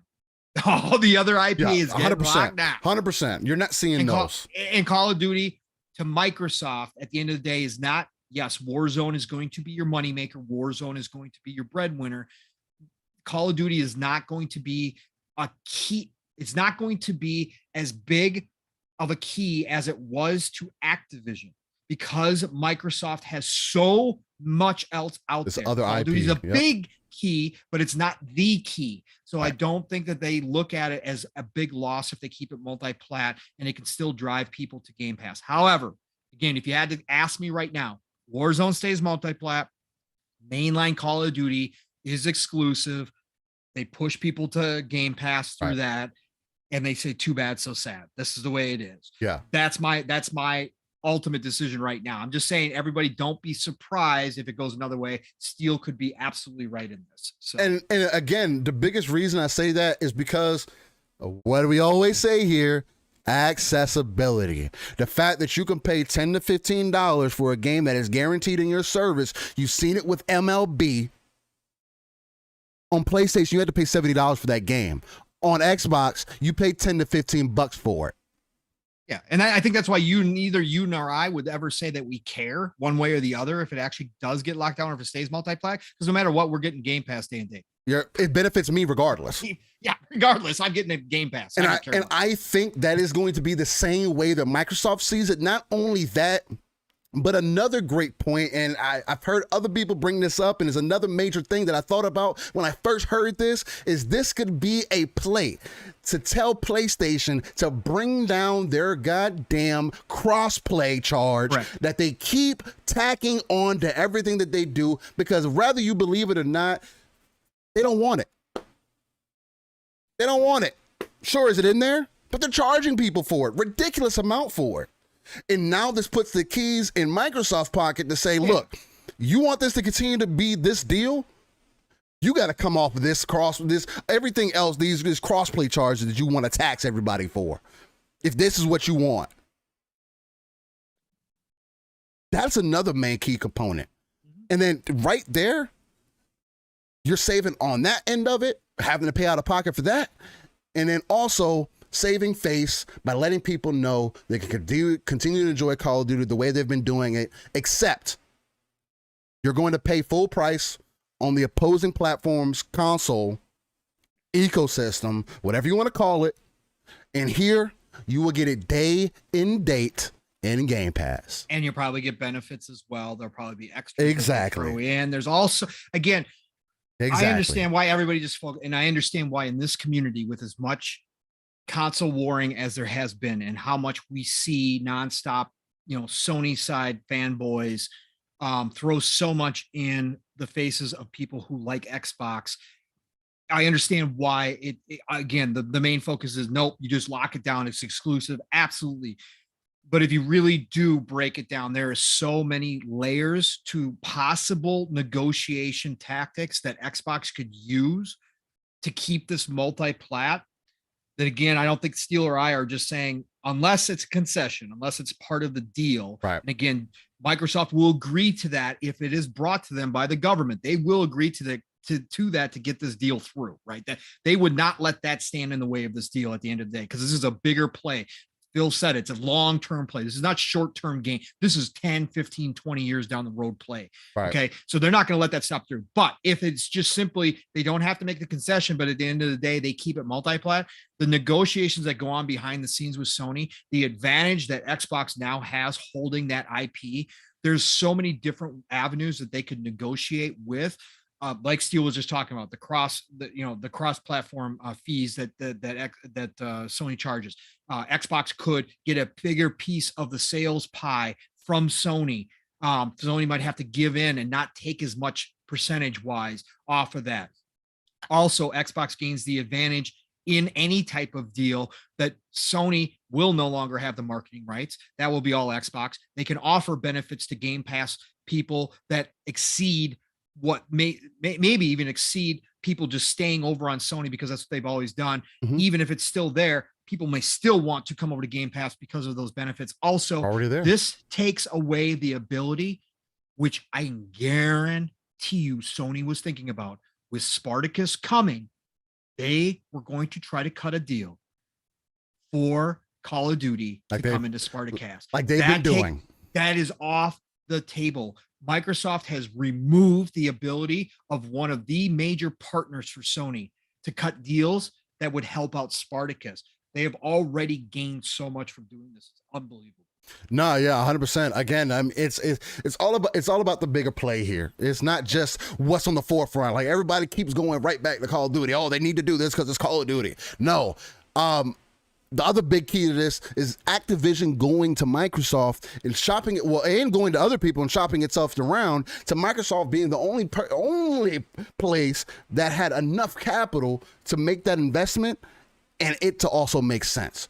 Another part of this article that I want to bring in here is that where it says in here, it states that Activision Blizzard leadership and key ownership wanted to sell and was shopping itself around. In early November, the company brought that proposition to Microsoft. Xbox began working on the deal immediately, and the deals came together over the holidays. Now, the two companies have agreed on terms on an acquisition that will close by the end of Microsoft's fiscal 2023 year in June of next year.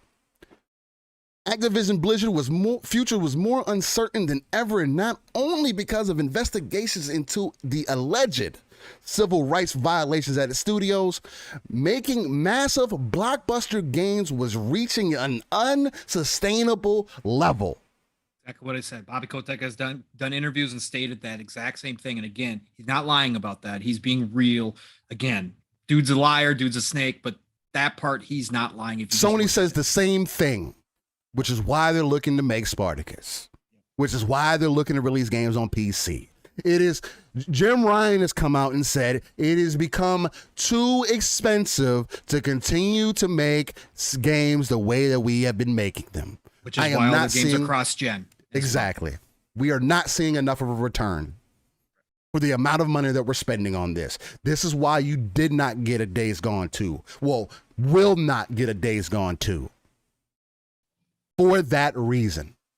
And why they will re-release a released, remastered, whatever you want to call it. This is why they would do those things. And that is unfortunate. That is affecting the industry in a negative way. That is limiting creativity. Is it not? So which side is really negatively impacting gaming? Oh, but we don't want to have that conversation, right? It's just big bad Microsoft. It's never big bad Sony. Sony's always doing things right for the gamer, right? That's why you got hacked 3 times, right? That's why people have a hard time trusting putting their personal information in their ecosystem, right? There's a bigger play here. And you see that when the stockholders back out, you lose $20 billion on your back end. Well, up front, I should say, more so than anything. It's not a good look. Now, again, Sony's not dead. This isn't like, all of a sudden, Activision's with Microsoft and Sony's no longer going to exist anymore. No, that's not what's going to happen. Like I stated earlier, what this is going to do is make Sony look at what can we do to compete. Because that's what created this before. This was an unprecedented move. This was not expected. Nobody saw this coming. Again, even us who are more invested than anybody else, got our ears to the ground, listening to everything, looking at different rumors and everything, we did not throw Activision as part of the mix. Activision Blizzard, excuse me. As part of the mix. We didn't. And that in itself should tell you more than enough. One last point is there's people out here making articles, again, dooming and glooming and everything, saying that consolidation is bad for the industry, saying that this is coming from Digital Trends, and I wanted to bring this up because this really fucked with me. It made me rack my head. You can kind of give me your opinion on this, Pong, before we move forward. But from Digital Trends, they said they released an article. Let me go back up. Called Microsoft's Activision Blizzard Purchase is a Disaster for Gaming. This was by Jesse Lennox, posted on January 18th of 2022.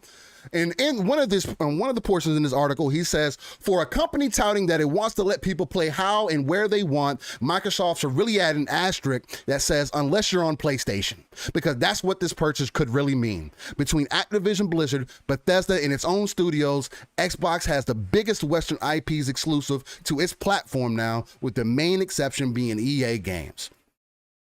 He also goes on to say it's becoming difficult for Sony to compete. It is more successful by all metrics than Xbox. Huh? So you wrote this, reread it, and still okay, my fault. And it passed the editor. And it passed the editor. Oh, okay. But it don't need to break out some blank checks if it wants to mitigate more disaster. You mean that like normal business when you're in a competitive industry? You mean like every other industry? God. The end game seems dire. Say that Sony responds by buying up major Eastern publishers like Capcom, Sega, and Square Enix. That would further divide and stagnate the market. It's gross that Xbox can create a potentially monopoly by buying studios and games away from its competition. That's capitalism at its worst. See, there you go. Right. That's when they show them. That's when they show their true face. Right there. That last statement is the true face. I can almost guarantee you with 100% certainty that if you sat that person down and had him talk about politics and economics, you would find out that he's against capitalism. Right. That's the true face right there. They hate it. They hate it with a passion. And obviously, Sony bias is included in that. He's making Sony out to be the little man in this industry when they happen to be one of the biggest in this industry. It just so happens that Sony Corp is not Microsoft Corp. That's all. That's the only difference. What makes it worse for me is this is what your consumers are going to see. This is what they're going to get their information from. This is where people, not just us, because people get that real mixed up. Your opinion does not speak for the majority. The majority will believe this article. And that is why Microsoft has that, why people have that thought process of Microsoft now. You're doing a disservice to your audience. Because it's things like this. I'm going to go on, and then I'm going to end it here. Microsoft's resurgence following the Xbox One's rough life cycle was born under competition. Sony dominated Microsoft last generation thanks to their killer first-party games, and that forced Microsoft to adapt. Now, Microsoft doesn't have to worry about making its own games to compete with Sony because it's bought all the biggest IPs it could keep up. So they adapted, but you don't like how they adapted. Game Pass itself is only such a good deal because it has to be. Expect the service price to jump up very soon now that it's not playing defense. Of course. Even fear mongering. Oh God, you're gonna be paying $100 a month for Game Pass. Oh God. Even with this new mega Xbox, will there be room for another shooter to compete with Call of Duty? Why would Microsoft want to split its own sales? Microsoft would now risk stepping on its own toes if it develops whatever he meant right there, because he wrote that. If its developers competing shooters, the more studios Microsoft acquires, the more fearful I become that it could limit its own creativity. Mm-hmm. Yeah, sure. 100%. Still, this guy's got his finger on the pulse of the industry. Obviously, he is neutral and has zero bias, and is not doing clickbait at all. I mean, obviously, it's quite obvious. This guy's on the up and up. Look. Look, everything I talked about in my rant, Colin, this guy is basically writing. Again, doom and gloom, pessimism, the worst of the worst. This is all Microsoft. They're the big bad bullies. They should go create their own studios, even though everybody in this industry, everybody knows the hardest resource to find in this industry right now is talent. But Microsoft should just go create new studios out of thin air and wait 8 years for those guys to come around and be able to have their first IP out from the time that they start growing their studio to the time they can make a game. 6 to 8 years. Then what we would be here? Then what we would be hearing? Microsoft has no games. Xbox got no games. What are they doing over there, bro? Look, that's what Sony does, and we still haven't got factions yet. Yeah, these guys are frauds. These guys are all frauds. This is all nonsense. They're doing a disservice to their audience. I can't believe they put these words down to paper and believe them. This is not the way business is done. This is not the way the industry is. When Sony started and Nintendo started, you could do that stuff. When Sega was still around, you could build from the ground up because the industry was not the way it is right now. Exactly. Right now, everybody is gobbling up talent. Over 2,000 companies are involved with this industry creating games. 2,000 companies are fighting for the same people. Yep. And you're going to tell me, yeah, just grow it. They just grew one in the initiative. And people are complaining about how long it's taking for that. They're growing Ninja Theory. They're growing all of their devs. I just said, but you have to start somewhere. And all of a sudden you want them to adapt. They adapt. They go out. Microsoft comes behind them and says, hey, guess what? You guys are now an important part of our corporation. So guess what? You got access to the war chest. Oh, well, I didn't mean like that. I didn't want them to do that. No, you just wanted them to stay as the Xbox of old, where they were always on the brink of self-destruction, of collapsing. That's where you want them to stay. Just come out and say it. That's all those words you just read, Steel, that's what they really are saying to their audience. We just wanted Microsoft to be the Microsoft of old. We wanted Xbox to be the Xbox of old. We didn't really want this type of competition. Get out of here with that nonsense. Get out of here. The Xbox is pushing the industry forward in so many ways. Why don't you write articles about that? How they are forcing Sony now to adapt and come forward with their technology and think about a subscription service, which is great for a lot of people as far as accessibility. Hence why Netflix is as big as it is. Disney Plus.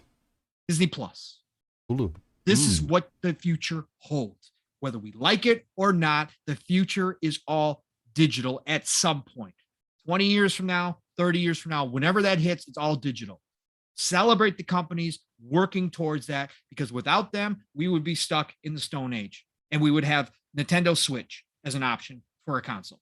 Yeah, and really legitimately think about that. Yeah. As well as that's working for Nintendo, really think if that was the option for everything.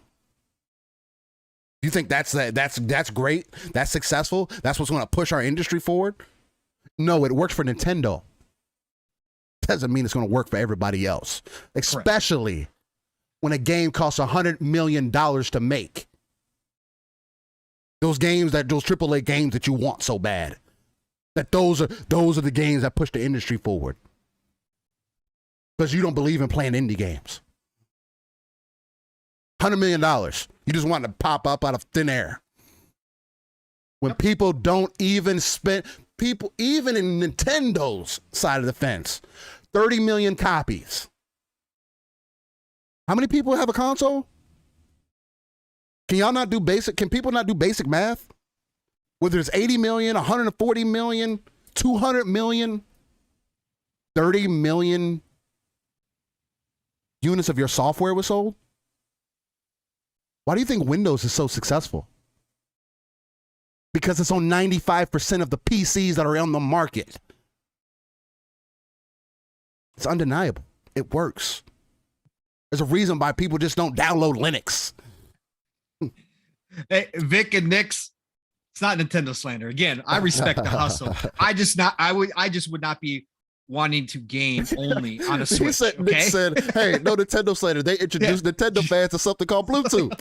Yeah, they're pushing the industry forward. They are, Nix. You're right. And again, man. It is what it is. I think that's pretty much our rant on that. Again, this whole Activision Blizzard deal doesn't negatively impact gaming. I think that this does nothing but positively influence the stratosphere, if anything. And like anybody else has said, this impacts gaming on a completely different level. This deals on a whole different plane of existence. And if you can't see the bigger play that's happening behind the scenes, or as dev talent being put in a better position, whether potential IPs that could be making their return, as far as just housing, again, in an industry where dev talent only stays typically, I believe the typical dev cycle at this point, this day and age, is less than 5 years. How would you go? How would you like going into your job knowing that you're going to be there for 5 years? Some people like to stay in their companies for 10 plus years. That's stability you can't find anywhere else. And that's the other thing the devs have talked about, Steel. With Xbox, they have stability. They don't have to worry about it. Go read and listen to Tim Schafer's comments as a guy who is working as an indie developer, making extremely some of the most creative titles out there, but titles that will never sell a large amount like a Call of Duty ever, right? But art, right? Creating art that Steel always talk about. All games are art in some form or fashion, but we're talking about a guy who and his team who truly believed in the original idea behind video games in the first place, and again, bringing forward some of the most creative titles out there.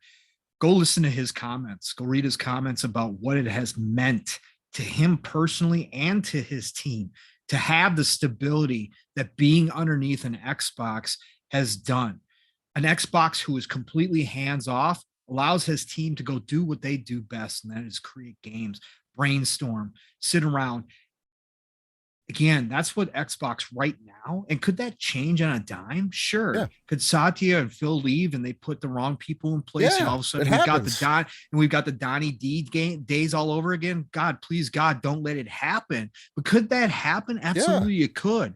But right now, what Xbox is bringing to so many devs is stability, knowing that they are going to have their bills paid, that they get to go do the job that they love, the way that they want to do it, with very little micromanagement from Microsoft or Xbox, and they get to go into work every day and know that their families are fed and that they are happy going to work and doing what they originally entered this industry, which was to have creative expression, that freedom, and they get to do that now.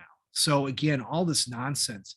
Again, if this was the Microsoft of old or the Xbox of old, and they were shutting down studios and they were buying up companies and firing all the devs and gobbling up the IP. I can understand. Look, whole different conversation. At that They're not Google. Right?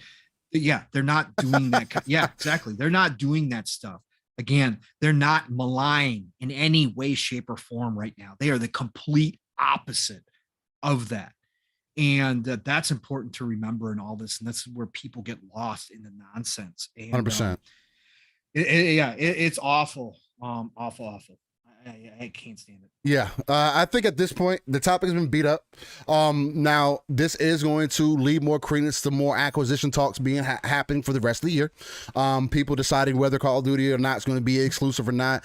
I'm going to really try to limit that conversation, at least here on Living Splitscreen, because again, as it comes up, we'll definitely talk about it and whatever the case may be. But again, I feel like we've attacked it from at least a different angle, and also put it in such a way to at least help people understand that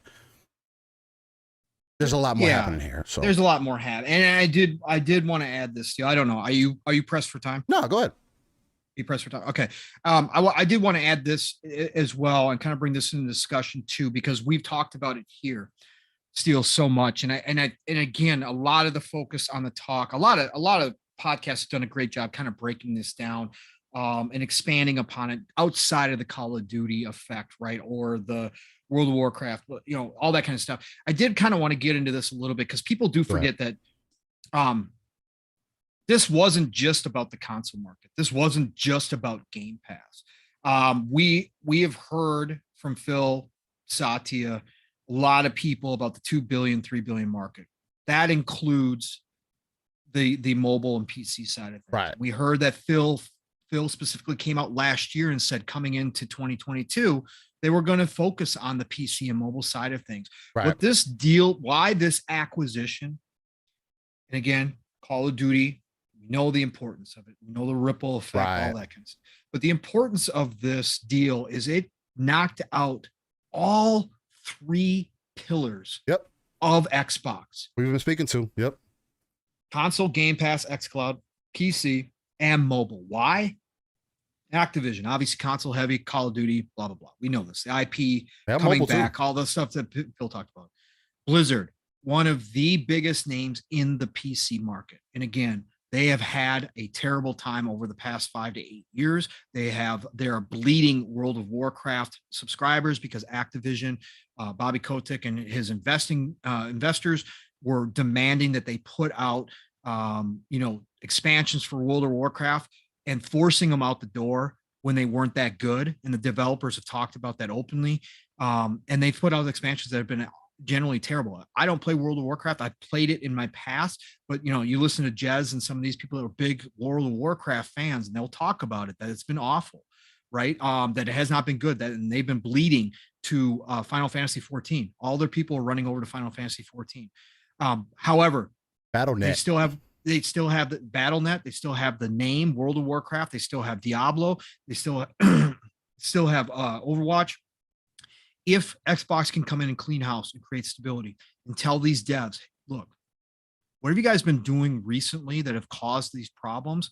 Throw all that out the window, go back, revamp, and figure out how you want to move forward. I can guarantee you there's a plan somewhere being developed for the next World of Warcraft that was probably put on hold because there was no way that Activision Blizzard was going to fund that development. Oh yeah, there was no way. They weren't doing that. But I'm sure that it was in the works. I'm sure there's plans that can all start up now.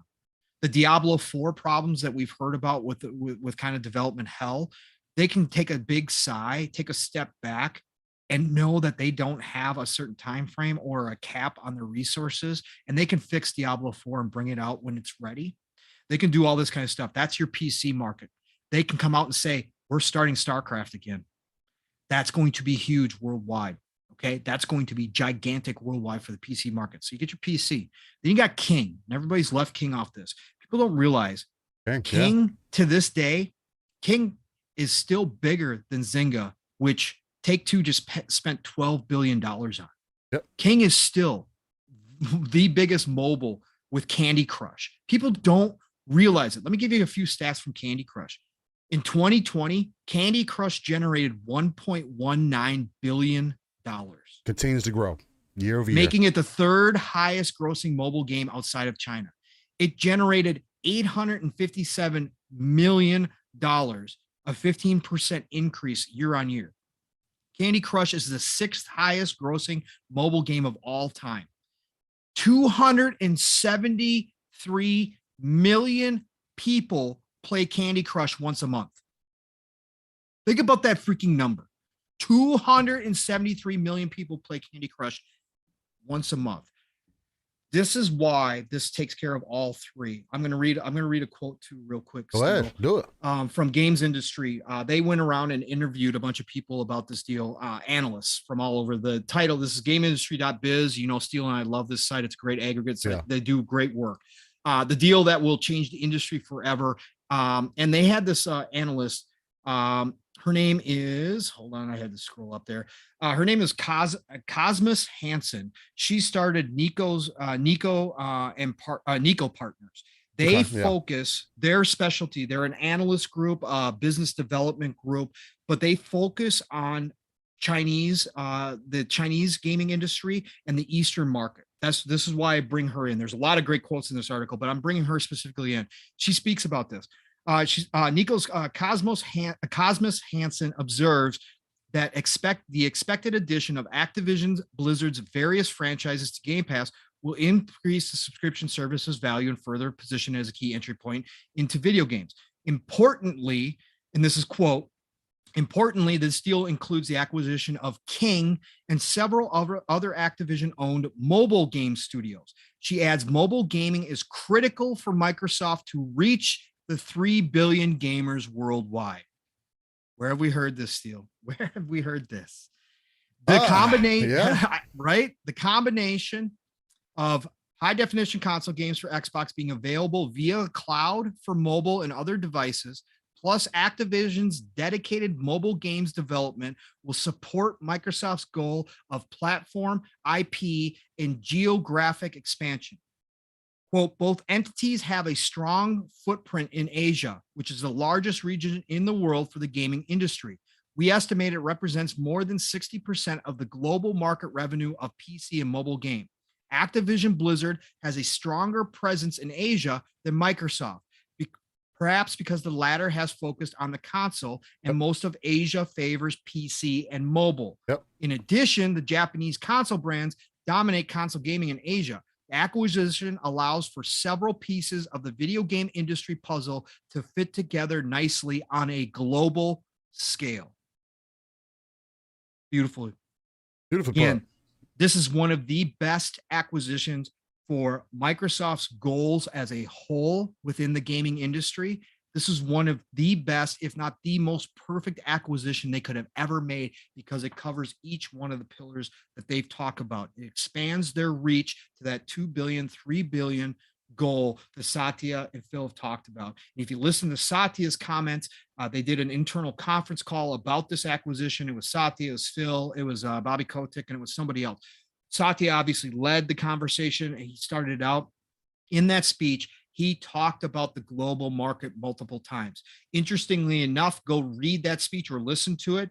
He talks about entertainment content. He mentions gaming content specifically many times, but more times throughout that talk that he gives, he talks about entertainment content as a whole and reaching out to global audiences.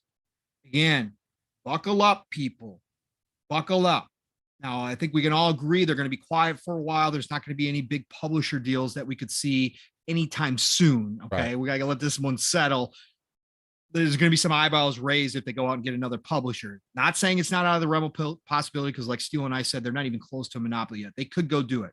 You know, Warner Brothers as a whole could be in play here. However, I'm just making these statements because at the end of the day, there's other analysts out there, not just people in this community, not just Satya and Phil talking about it. Other people are seeing what Microsoft is doing here. And this acquisition right here lends credence to that whole thing. Still, just not all the kind of stuff I said and talked about. You got anything to add to that? You be on the same page. I'm right there on that same page, man. I mean, again, it shows you the direction, man. I mean, exactly what we've been speaking to. Exactly. Think about Steel. Just let me add this real quick because I meant to do this when I was talking.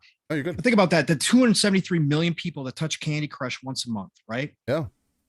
If they can, if they get all of this figured out, this is going to be a big transition with this acquisition. But if they get all this figured out and they figure out how to roll the mobile market into Game Pass as well, and they figure out the key to unlock that casual market, as we call it, with a Candy Crush being offered, and all of a sudden grandma, or mom and dad, or whoever's playing these Candy Crush games, the kids, whatever the case may be, look, they see Candy Crush and they're tapping the Candy Crush, and all of a sudden they're logged into Game Pass, or they're logged into the ecosystem. And they see all these other games available there on the mobile market, and maybe Microsoft comes up, I'm just throwing an idea. Maybe Microsoft comes up with Game Pass Mobile for just mobile type games, smaller experiences, and they don't charge $15 a month. They charge $5 a month, $8 a month. 273 million people access Candy Crush. All of a sudden they're curious about Game Pass. All of a sudden they learn about Game Pass. All of a sudden they go, what's this Game Pass? Oh, wait, over on if I get a console, I can play all these games. Or no, I don't even need a console. I just need a controller, and I can hook it up to my tablet that I'm playing Candy Crush on right now, and I can have access to these games. Think about how much growth there could be with that. The other thing too is that I think people forget the reason why Candy Crush makes that kind of money is because you got to pay for energy. Yep. So you can keep playing. Like you were saying, Pong, $5 to $10 a month. You remove that necessity to keep buying energy. Yes, sir. You got an instant subscriber. Yep. Well, wow. Look at that bigger play. That's what we're talking about. That's what we're referencing to. Those are the possibilities that can now happen. And how things like, I throw it right back to Disney Plus. Disney Plus got 200 million subscribers out of nowhere. One of the newer parts of streaming services on the market. They went from like 30, 50 million to 200 million almost in a span of 3 months, it seems like. Seems like. One, because of IP, but it just shows you what is possible. Yeah. The potential. For a metaverse, which I hate that it's overused. It's being overused, but Satya says it nonstop. Yeah. But that's their ultimate. When some people think of metaverse, you think of virtual reality, right? Or you think of Player One, right? You think of all these different things we've heard. I think in the grand scheme of things, when Microsoft says metaverse, when Satya is talking about it, they're just talking about the connectivity of every single piece of connected universe. That you own all this content and you are able to access this content no matter where you are or what device you are using. I think that's the ultimate goal. And if they can figure this stuff out on a global scale, like these people, we're in for a ride. Bro, we're in for one hell of a ride. Yep. And that's what people are scared of. Honestly, that's what people are scared of. But are you scared because you're getting more options and your competitors you're scared. Aren't going to give you your those favorite options? Brand. Yeah, you're scared. That's exactly what it is. How about we speak up more to let them know, hey, what are you going to do about this? How are you going to compete in the space now? How are you going to adapt if this is the play that ends up happening? We're not fortune tellers. We're just looking at the information that we have available to us. Speculation town. And speculating. Looking out ahead, right? Crystal ball. That's all it is. Yeah. But just wait. You think people are think people are talking now? Still, just wait. If Microsoft makes the move into movies and TV, just wait. Hey, and with this, another thing with this type of deal happening, if again, I'll just throw the if out there, and this is a whole nother tunnel in itself, and people would be mad about. I'm telling you, people would be upset the instant that anything surrounding WB comes to topic. If Batman becomes exclusive to Xbox, trust us, we're going to have the same conversation again, because it's going to be an issue that Spider-Man could be exclusive to one side and now Batman's exclusive to the other side. And competition. Competition is good. And you're spot on, Steel, with that. Knicks, you're spot on. Fighters don't give up. They compete. That is correct, sir. I put out a tweet. I put out a tweet earlier in the week that the king does not abdicate his throne without a fight. Exactly. Sony is not going to bend the knee to Xbox just because they're tossing around $70 billion. They're going to come out swinging. They've got aces up their sleeves. It's not doom and gloom for Sony. Sony has things that they can do. It's never going to be one for one, but they have a place in this industry. Phil has already spoke on it. Phil does not want Sony to go away. Sony may have been trying to kill off Xbox like they killed off Sega. They may have been trying to do that because they have that mentality. Xbox doesn't have that mentality. The more players in this space, the better it is for Xbox. And that includes Sony. Everybody. That includes Sony. Now, that doesn't mean that they want Sony to doesn't mean that they want Sony to be the leaders forever. Right. That's not what it's about. It's not like, they don't want Sony down in second or third place, right? That's the ultimate goal in business, but they do not want them to disappear off the face of the planet. That's not how they want this to play out in any way, shape, or form. Right. So that's not the end goal of any of this. Sony is going to be fine. Sony is going to come with some big home run news coming up. Trust me, if that state of play next month is real that we're hearing about, I expect them to come selling hope like they did at E3 all those years ago. I expect them to come out with all those unannounced games that we've been hearing whispers about. I expect to hear about a bunch of them.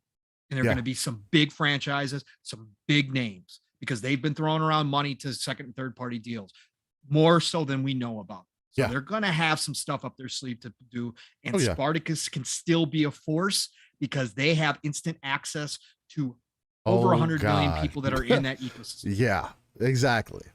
It's again, Sony focuses on hardware. All it takes is one good R&D move, some research in the background to really pull through. That could change the tide. And then boom, right there, we are getting exactly what we've asked for. Demonic Furby 420, actually, he asked an excellent question.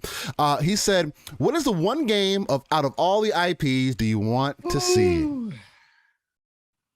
from this deal? Just one. I'll go off the top. I want them to see. I want them, because I'm just a stickler for it, because probably because I grew up with it. I want them to kind of continue to reiterate on Crash Bandicoot, and Spyro in itself. But if I had to pick one, just because the mythos, kind of like what we've seen from Space Marine, I want them to be able to do something like that with StarCraft. I think a third-person StarCraft game. StarCraft Ghost coming. Oh my God. StarCraft Ghost would be. Oh my God. You know how? Give it to ID. Give it to id Tech. Give it to id. Give it to somebody. Maybe the Coalition. Give it to somebody. StarCraft Ghost. The potential. Yeah. There is so much in there. Yeah. That people just forget about with StarCraft. Oh Lord! What's crazy, Steel? What shows you the power of it? StarCraft Ghost was announced in 1999. Yeah, I remember. It was in limbo forever. Every year, every month, every couple months, there was articles written about where StarCraft goes. Right. To this day, people still talk about StarCraft Ghost, a game that became vaporware after about 7 years. Yep. 2006, 2007. I think they announced the cancellation of it. Think about that. To this day, people still think about StarCraft Ghost. If they revive that name and say we're bringing it back, that would bring people in droves, bro. Just like it would if they revive StarCraft as a whole, that is going to ignite and they want in over on the eastern side of things. StarCraft is gigantic. Again, to this day, they still have tournaments over in Korea for StarCraft. Yeah. They still have them. They're still huge. They're viewed widely. That's the other thing about this deal too. I'll answer this question first, and I want to jump into this real quick too, because a lot of people don't know about one of the other things they got with this deal. On top of tech too, which we didn't even get into, they got tech now. They get more engines now. No, that's true. Yeah, no, that's true. 100%. But okay, I'll answer the question first, and it's our show, so I'm going to break rules here. So number one, StarCraft. Okay, I want that to come back. I wasn't a big. I haven't been a big PC player. I played PC for a bit in my early high school days, and then got out of it. But I had friends with PCs. I played the Diablo. Right, Diablo was big for me. I basically lived at my buddy's place for a couple of weeks at the point where he was like, "Are you moving in, or are you going to start buying groceries?" But StarCraft, I want to come back because I want RTSs, and I know if Microsoft does it, guess what? It's coming to console. Right. So I want StarCraft to come back because I want more RTSs and StarCraft. I've watched tournaments before. That's how interested I was in StarCraft. I love it. So I want StarCraft to come back. I already said at the beginning of the show, true crime, honest to God. Like, let's say it can compete with Grand Theft Auto. It could compete with Grand Theft Auto if it's with the right, if it's with the right people. It has to be right people. But if Avalanche pulls off Contraband, you give true crime to Avalanche, bro. You could have a freaking gigantic hit on your hands. I am not joking. Whether you purchase Avalanche or not, let's just say that the Contraband does well. That comes out good. They really liked how the development went with it, all that good stuff. You have a great relationship with them. If you just say, hey, I'd like you to work on true crime. What do you think? It'd be the perfect title. And like I was just saying, like Steel just said, it could be a competitor to Grand Theft Auto. As crazy as that is, go watch. For anybody who doesn't know what true crime is, it was a Grand Theft Auto ripoff where you just basically were a cop, right? An undercover cop. It was fantastic. Go watch the videos. I'm telling you, some of those videos, you could convince somebody that was an old Grand Theft Auto game. That's how closely it resembles Grand Theft Auto. Yeah. Why I say this is because to have that exclusive to your ecosystem, just in case there is ever a deal worked out with Sony and Take-Two, just in case that deal ever comes through, to have even a counterfeit, even a knockoff version of it in true crime would be so incredibly popular over on Xbox's side. It would be unbelievable. Right. So I think true crime has so much potential out of all of them. I want Raven Studios to be pulled off Call of Duty. I want them to go back to Hexen. Hexen is old school PC. They actually made that game on the original id engine. So now they are part of the family. Now they have access to the brand new id tech engine, right? The Hexen is Doom, but medieval with magic spells, swords, maces, all that kind of stuff. That's what Hexen was back in the day. Go watch the videos on that. So cool. For them to bring back a new Hexen would be amazing. Guitar Hero can be resurrected as well. Could be huge. Yeah. Could be gigantic. It's time. That's a missed opportunity over the last decade. And Phil mentioned Guitar Hero specifically. I think they do that instantaneously. I think Guitar Hero comes back. That's a family classic, man. Like, and it's been gone long enough. Oh, it's been God. And they killed it off again. Activision ran it into the ground. That's the only reason why we don't have Guitar Hero. Yearly releases. Ran it into 6 month releases. Right. And that was stupid. But they needed that profit, so they did it. You bring it back now. You do it right. Some good peripherals, guitars.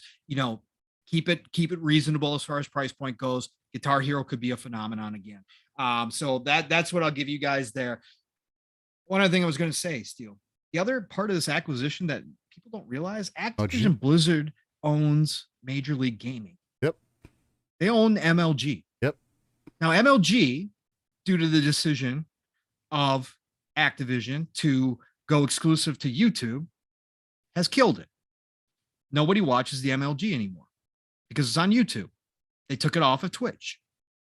Microsoft can go in and right that wrong. Yep. They could think about MLG, Halo, Call of Duty. Used to be back in the day. That's what I'm saying. I was. You now own. It was amazing. And again, as much as MLG has died, it'll come back. Still know what MLG is. It'll come back. And Phil has talked about they've talked about the importance of esports going forward. We saw them go buy, what did they buy? Did they buy Smash GG, or was that Sony that bought Smash? Sony bought Smash GG Or did Xbox buy Smash GG? One of the two bought Xbox. Smash GG. I think Xbox bought Smash GG. Sony bought something else. Yeah, Sony bought one of the other big ones, and I forget who. Anyways, so they've already dipped their toes in. They show interest in esports. Esports is still growing phenomenally. You resurrect MLG, you right or wrong, you cut a deal to come back to Twitch. Oh, now you got esports locked up, and you've got two of the biggest franchises to throw in there. Sony bought Evo. Okay, Sony bought Evo. That's fighting. Xbox bought Smash GG. You bring back MLG. You bring back StarCraft. Start up the StarCraft competitions again. I'm telling you, Major League Gaming has a name in itself. The branding sells. Yes, the branding. I was obsessed with MLG back in the day. That's why we were on game battles so damn heavy. It's because we wanted to be MLG. You know what I'm saying? Like, oh man, that has a lot. Yes, I agree with you 100% right there. 100%. Oh God, it'd be so great. So yeah, that was another under the radar part of the purchase. Like I said, the industry. Yep, and the tech. And they got other smaller companies too, like Demonware. They got a lot out of it. Like I said, ZeniMax was one thing. Right. This is in another stratosphere. And when you start breaking it down, Microsoft now owns I think it's 8 different. Maybe it's even closer to 10 different engines right now, proprietary engines. It's ridiculous, bro. They're totally insulating themselves. We talked about this back in the day when we first started. We were talking about acquisitions and what Microsoft needed. And I said 30 plus studios, 50 plus teams. Yep. And look at where we're at right now. Right there. They're not done, but we're at somewhere, depending on how you want to talk about the studios that they just acquired, right? You're talking about between 33 and 38 studios right now. Bro, they had 5 in 2017. 5 studios. Yeah, 4 years ago. Exactly. And let me bring this up, Steel. Let me get your quick thoughts on this. If you run down the list, and we did this on Xbox Ultimate last night, you run down the list of how big these studios are at Activision, we're talking about 400 plus people at these studios. Mm-hmm. Almost all of them are that size. Mm-hmm. They can break those teams up. You could break off part of a Raven studio team and make it 2 studios of 200 each or 300 each. Some of these studios are approaching 600 plus people. Right. You break those studios into 2, working on 2 IP at a time. Oh my God. Bro, that's so pipeline, much. Oh my God. The pipeline is already full, but they legitimately could do that because look at the teams at Xbox. Yeah. The only team approaching that size is obviously Halo, right? Agreed, It's the only team approaching this size. Most of their studios are 200 or under people. You break those studios up. Yo, man, you're talking about gold mine. Gold mine, brother. Again, content. You wanted content in Game Pass. Yeah. That's what they're going out to do. People said Xbox does not have games. And now you're mad that they're competing for the space. That's my issue. Don't say you want competition and then back off of competition. Doesn't work that way. Yep. It's what it is. Exactly, Fat Boy Horror. They have the Call of Duty tournaments. Yep. Look, they own the cons. Yeah, that's true. They have Bethesda's, they have BlizzCon, they have QuakeCon. Yep. That's throwing again. Like I made this point. I believe it was on Boom Show. You're throwing the branding in people's faces all the time. That's the other part of it. Mind share. That's what Sony was good at, right? Yep. That's what Sony is good at, right? Marketing, selling you hope, mind share. And Quake is coming back, Demonic Furby. Quake is coming back. That's already been talked about. They are redoing Quake. That actually could be what Machine Games is working on. Instead of Wolfenstein. A lot of people think it's Wolfenstein. I personally believe they've been working on Quake. And I think that's going to be revived. And yes, Quake come back, and Quake back in the day, if they did Quake, if they did Quake Arena, Quake was amazing back in the day. And that was a huge competitive completely game. Different beast. They could add that to that list as well. Unreal for esports. Yeah, Unreal Tournament, bro. You could do. Like I'm saying, It's still, it's mind-boggling. It's still, like I said, I've talked about this all week. Yeah. After this is my 7th show this week, and I've talked about it nonstop, and I still have a hard time imagining all the possibilities. And again, Phil coming out and saying what he said in that Washington Post interview. He's excited about the old IP. That means it's on his mind. He's excited to go talk to the devs and see what they want to work on besides Call of Duty. He's thinking like us right now, Steel. And to me, that's important. Crazy, because then what we are saying here is a real possibility. You could be talking about when this gets out. And again, this is long game. We're not going to see the fruits of this deal probably for 4 or 5 years down the road towards the end of this generation. Could see it sooner. Depends. Could see it soon. Well, I mean, we're going to see the Game Pass fruits. We're going to see all that kind of stuff. But I'm talking about the old IP coming back. We're talking about 4 or 5 years down the road. Okay. Right. Generally speaking, somewhere in that neighborhood. But we were talking about they talked about one AAA game coming out every quarter. Mm-hmm. Then we kind of went through the content list of what they got in the works, 50 plus games that we know of right now. You're talking about one every 2 months as a potential. You add this, you split those teams up, you start creating multiple IP. You're talking about a game and a half every single month. Monthly. Again, that's how you get those subscribers up. Yep. Ladies and gentlemen, I think that this is probably the most fantastic way to end this week with the news that we have gotten. This is definitely the biggest news that we've ever got in gaming. The most impactful news, and we will see what the benefits or otherwise will be within the next 2 years. Again, this deal is expected to end in the summer of next year. It may get done sooner than that. Could take a little bit longer. We'll see. And we will continue to talk about anything that pops up from here to now. But I do feel like, again, we right here definitely wrapped it up, hitting it from a different angle, also incorporating some other things in there that a lot of other people probably haven't said or have mentioned. And I think this is the perfect way to wrap up this fantastic week of gaming news and kind of going from there, man. So with that, I gotta give y'all this day in gaming segment. Why? Because gaming as artists should be treated as such, as we continue to say here, man. Again, with these older IPs coming back, the potential of everything coming back, I feel like this does nothing but lead more credence to the This Day in Gaming segment, because some of the games that I mentioned in this part may end up coming back. Who knows? But with that being said, ladies and gentlemen, let's get into the finale of the show again with This Day in Gaming. For everybody that is still here, appreciate you for rocking out with us. Almost 4 hours in. Again, I knew this was going to be an amazing show. Glad that nothing else was going on today. I got the wife working on getting me lunch right now, so that's going to be amazing as we roll off to the show. And definitely, like OCD Gamer says, give us a like. Again, the more people we can get on, the liking the show, commenting on the show, sharing it out, the better it works within the algorithm of YouTube and everything. And then for our audio listeners, hopefully you guys like that continuous, that 4 hour content that we kind of continuously bring you. I know it's always 3 hours plus. Yeah. Hopefully it's giving you guys, getting you guys through your work days or whatever the case may be. Or maybe just enjoying it in the background while you're doing chores or whatever else the case may be. Much love to everybody that's tuning in. Again, Living Splitscreen being a non-console centric platform. This is one of those moves in the industry that means so much more than surface level. And, Demonic Furby says, hit that Spotify also. Hey, man, we're there.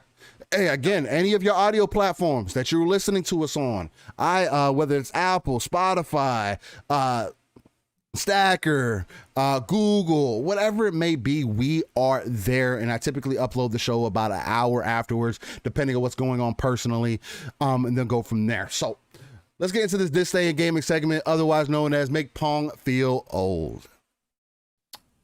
Does. Just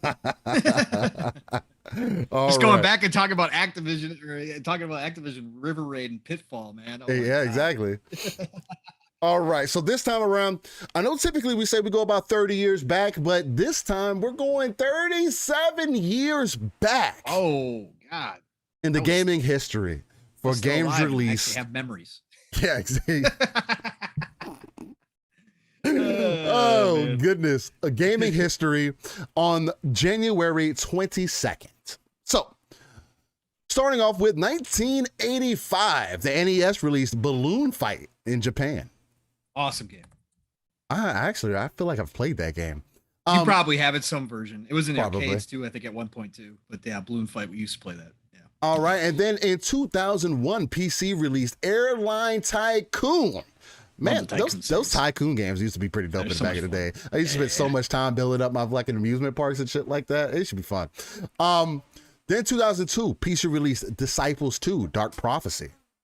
That was extreme. Hey, this next one is probably everybody's favorite game. I never got my rocks off to it. Never saw that much amusement or thought it was that great. I bought it and played it late at night. I bet you did. I bet you did, Paul. I ain't gonna lie. 2003, Xbox released Dead or Alive Extreme Beach Volleyball. Shout out to y'all that love that game. Bro, the volleyball is fantastic. The volleyball aspect of it was good, but that's not why people played it. What do you mean? What else was there? Oh, okay. Well, hey, like Pong was saying, check out some YouTube to find out why people really played Extreme Beach Volleyball for Dead or Alive. Hey, you want to see jiggle physics at its extreme, at its max potential? There you go. Yeah, very realistic. Oh my God. 2004, PlayStation 2 released Phantom Brave in Japan, which is a good game. That's right. Just move on, Steel. Just move on. And then PlayStation 2 also released Star Ocean to the End Love of Star Time. Ocean. Star Ocean is an amazing too. series. I'm so happy it's coming back, even if it's going to be kind of last gen looking. Right. Like, I'm just happy Star Ocean's continuing. Exactly. So, great RPG series. Then in 2007, PlayStation 3 released Burnout Paradise. Awesome game. Excellent game. I love the Burnout series. Still playing the remaster. Yeah. Then also in 2007, DS released Hotel Dusk Room 215. Okay. All right. 2008, Xbox 360 released Burnout Paradise. Yep. Hey, exclusivity matters. Year deals. Right. Early on. Yep. And then in 2008, DS released Mario and Sonic at the Olympic Games. That was a pretty impactful game. I remember They used to be cool. Yeah, they used to. A lot of people playing that. Then we released No More Heroes. So dang good, man. So dang good. Shout out to Grasshopper. Shout out to Grasshopper, man. God, underrated studio. I wish they would break back in. Then we also released One Piece Unlimited Adventure, excuse me. Then in 2009, we released Fragile Dreams, Farewell Ruins of the Moon in Japan. That's definitely a Japanese title. Yeah, for sure. Then PSP released Hokuto no Ken, Rao Gaiden, Ten no How in Japan. I don't think that one was ever released here. I don't think so. I don't remember. I could be wrong, familiar. But I don't think so. Then DS released Monster Racers, excuse me. Monster Racers. Then in 2013, PlayStation 3 released Ni no Kuni, Wrath of the White Witch. Amazing RPG. Some of the coolest animation in an RPG. Man, love that. Oh, classic. God, I wish they would bring them to Xbox. It's so fantastic. Yeah. Then in 2015, the Wii U released Kirby and the Rainbow Curse. No, there you go. There's a Kirby. No. I have a limit.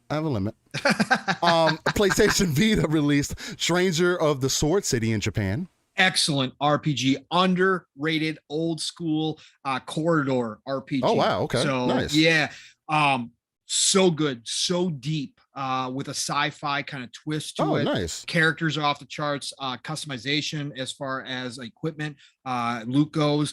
Really, really good.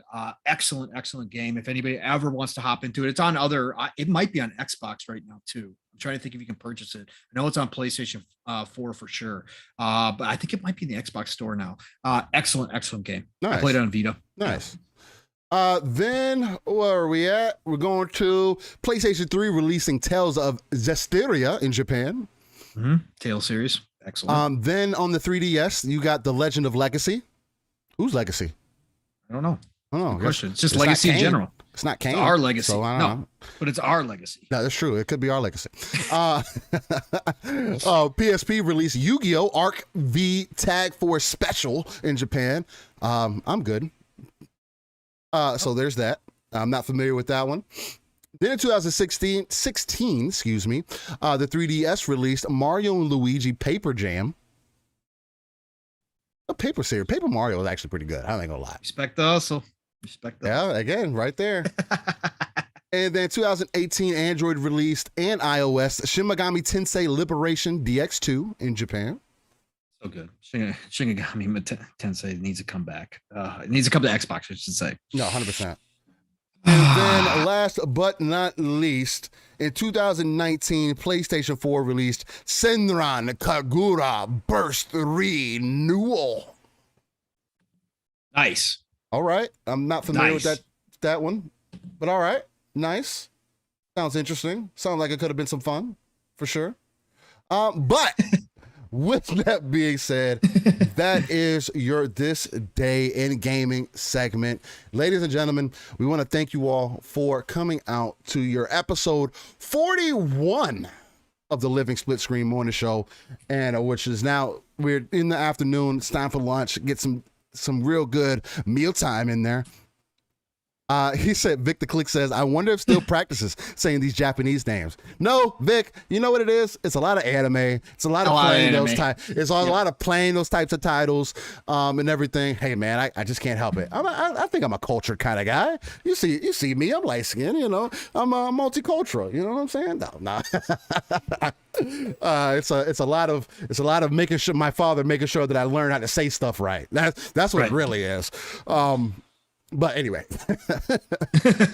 with that being said, ladies and gentlemen, thank you for coming out. Audio side, definitely appreciate you guys for listening. If you guys tuned in for the whole 4 hours, again, amazing show. Look forward to this show every Saturday, man. Again, I feel like we bring a different type of energy, a different vibe, just an overall different type of presentation than a lot of other shows do. So again, if you guys can share us out, hit the like button, definitely tell your mom about it, tell your girlfriend, tell your long lost brother about it. Hopefully we can get some more subscribers. Again, we are on that path to 1,000, and we definitely want to reach, again, I think we can go to 2K, but again, we'll see. Ambitions, it's goals. We definitely want to hit those future marks. But with that being said, you can find me, Steel Rain, the T is a 7, Steel Rain for short, everywhere. Type it in Google, and if it has a search bar, you'll more than likely find me. Xbox, PlayStation, Nintendo, doesn't matter what platform it's on. Twitter, hit me up in the DMs, and let's talk gaming, man. Or if you got some personal stuff that you want to get into, hey man, I can't promise you that I got all the answers, but I can definitely give you my opinion, for sure. With that being said, right here, 9 a.m. Central, 10 a.m. Eastern, 3 p.m. UK time. Right here with the Living Splitscreen boys.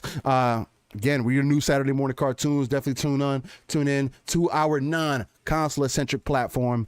And then with that being said, Paul Soul, lead these people to victory.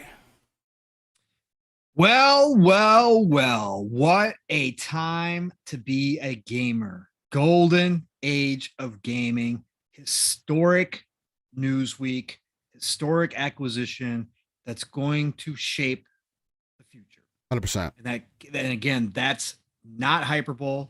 That's not being over dramatic. Go read the analysts. Go look at it. This is going to be a key time when they look back and say, what was a moment in history in this gen? It's going to be this acquisition here. So fantastic. Like I said, this is my 7th show this week. Steele and I got to talk together on Xbox Ultimate special podcast Tuesday night. That was amazing. We had a huge panel. Look, thank you all, chat, for coming out here. Appreciate every single one of you. Nothing but love and support, respect for all of you, because you give it to us. And for you guys, I know you've been listening all week to other shows, to come here and listen to us talk about it some more. Like Steele said, we did try to come from a different angle. I had, saved some of my ranting for the show, because this is the show where I get to do that kind of stuff with Steele. So I hope that you enjoyed some of that. I hope you understand kind of some of the emotions behind and the passion behind this deal and what it meant to Steel and I. Right. And obviously, I hope we brought you some information you might not have heard of on some other shows out there. So thank you all. Again, as I've been doing for 2 weeks, thank you, the community. I've mentioned it on Living Splitscreen. Obviously, I did it on every show I was on or tried to over the past 2 weeks. But thank you all for the energy and thoughts about Spooky Sprocket. 100%. Amazing dude in this community. He is out of his coma. It's a long road ahead. Yeah, he woke up. He is getting better each and every day. His family's updating his Twitter, but Trinity Warrior on Twitter as well. The eyes are a one. You can follow. That's his fiance. She has been posting updates as well. He is getting better each and every day so far. The doctors are actually saying he could be out of the hospital next week. And so let's continue to give those thoughts and energy and love to him and his family so that this process can continue. But thank you all for any of you that took the moment to stop and think about that man. I can guarantee you, no matter what you believe, it helped. Okay. In these types of situations, that energy is needed and is felt. And the family is so thankful for all this community. 100%. Like I said, this community amazes me.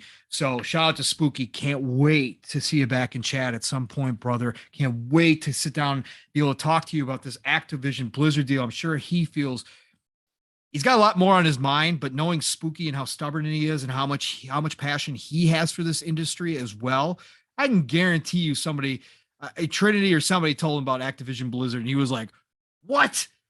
What? I'm knocked out for a couple weeks, and damn, look at this." I can guarantee you, somewhere deep inside Spooky, he's feeling a little bit of a smile coming on about Activision Blizzard and Xbox. So can't wait to get you back, brother. But shout out to everybody for that.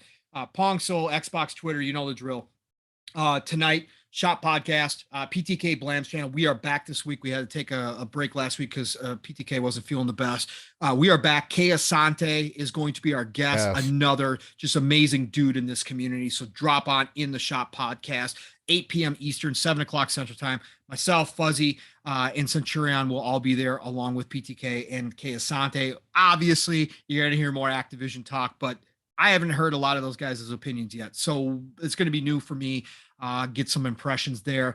Tuesdays, Xbox Factor podcast, Double Barrel Gaming, Mr. Boomstick. You know the drill. 12 p.m. Eastern, 11 o'clock Central Time. Archimedes. Mav is usually there almost every week. 3-Bit. We can't count on him anymore, but I hope he comes back at some point. He's so busy right now. I give him a hard time, but I love him. Mr. Joanna Dark and myself. This week's plan on Tuesday, I think Boom and I are Boom in the panel. We're going to dive into the IPs and start talking about some of the old IPs that Phil's talking about bringing back. So that should be 100%. a good time. Thursday, PM in the PM, Pong and Mav in the PM, another 2-man show. If you like this format, check out PM in the PM. Mav and I, again, energy's different. Steel and I are one thing. Mav and I are another thing. But again, the 2-man format works. I think it's a great time because we do get the deep dive stuff. So check out PM and the PM over on Fun Speculations channel, 7 p.m. Eastern, 6 o'clock Central Time, Thursday nights, where we break down 1, 2, maybe 3 topics. Who knows what's going to happen this week? How can you top this week? Jesus, man. Who knows what's going to happen? So anyways, check out PM the PM over there. You're going to have a fun time. Friday nights back on Fun Speculations channel, Xbox Ultimate, the great 8 over there, 9 p.m. Eastern, 8 o'clock Central Time. Again, just another Xbox focus show where we go left a lot. Last night we were on outros and we went left for another 25 minutes. You did. Over Pepperidge Farms and Hillshire Farms. Literally, you don't know what we're going to talk about. You have no idea. Come check out Xbox Ultimate Friday nights. It's a fun time. Love you all. Golden Age of Gaming is here. Get out there and play some games. Play what you love. Love what you play. I'm going to talk to you all real soon. Steel Wrap. Tie it up with a bow, man. Just tie it up with a bow. Look, guys, let's get out of here. Not only go out there and play some games, but get out there and experience life too, man. God damn. Pull yourself away from the internet. Pull yourself away from the screen. Walk outside. Take a breath of fresh air. And tell yourself, the life ain't just about you, my guy.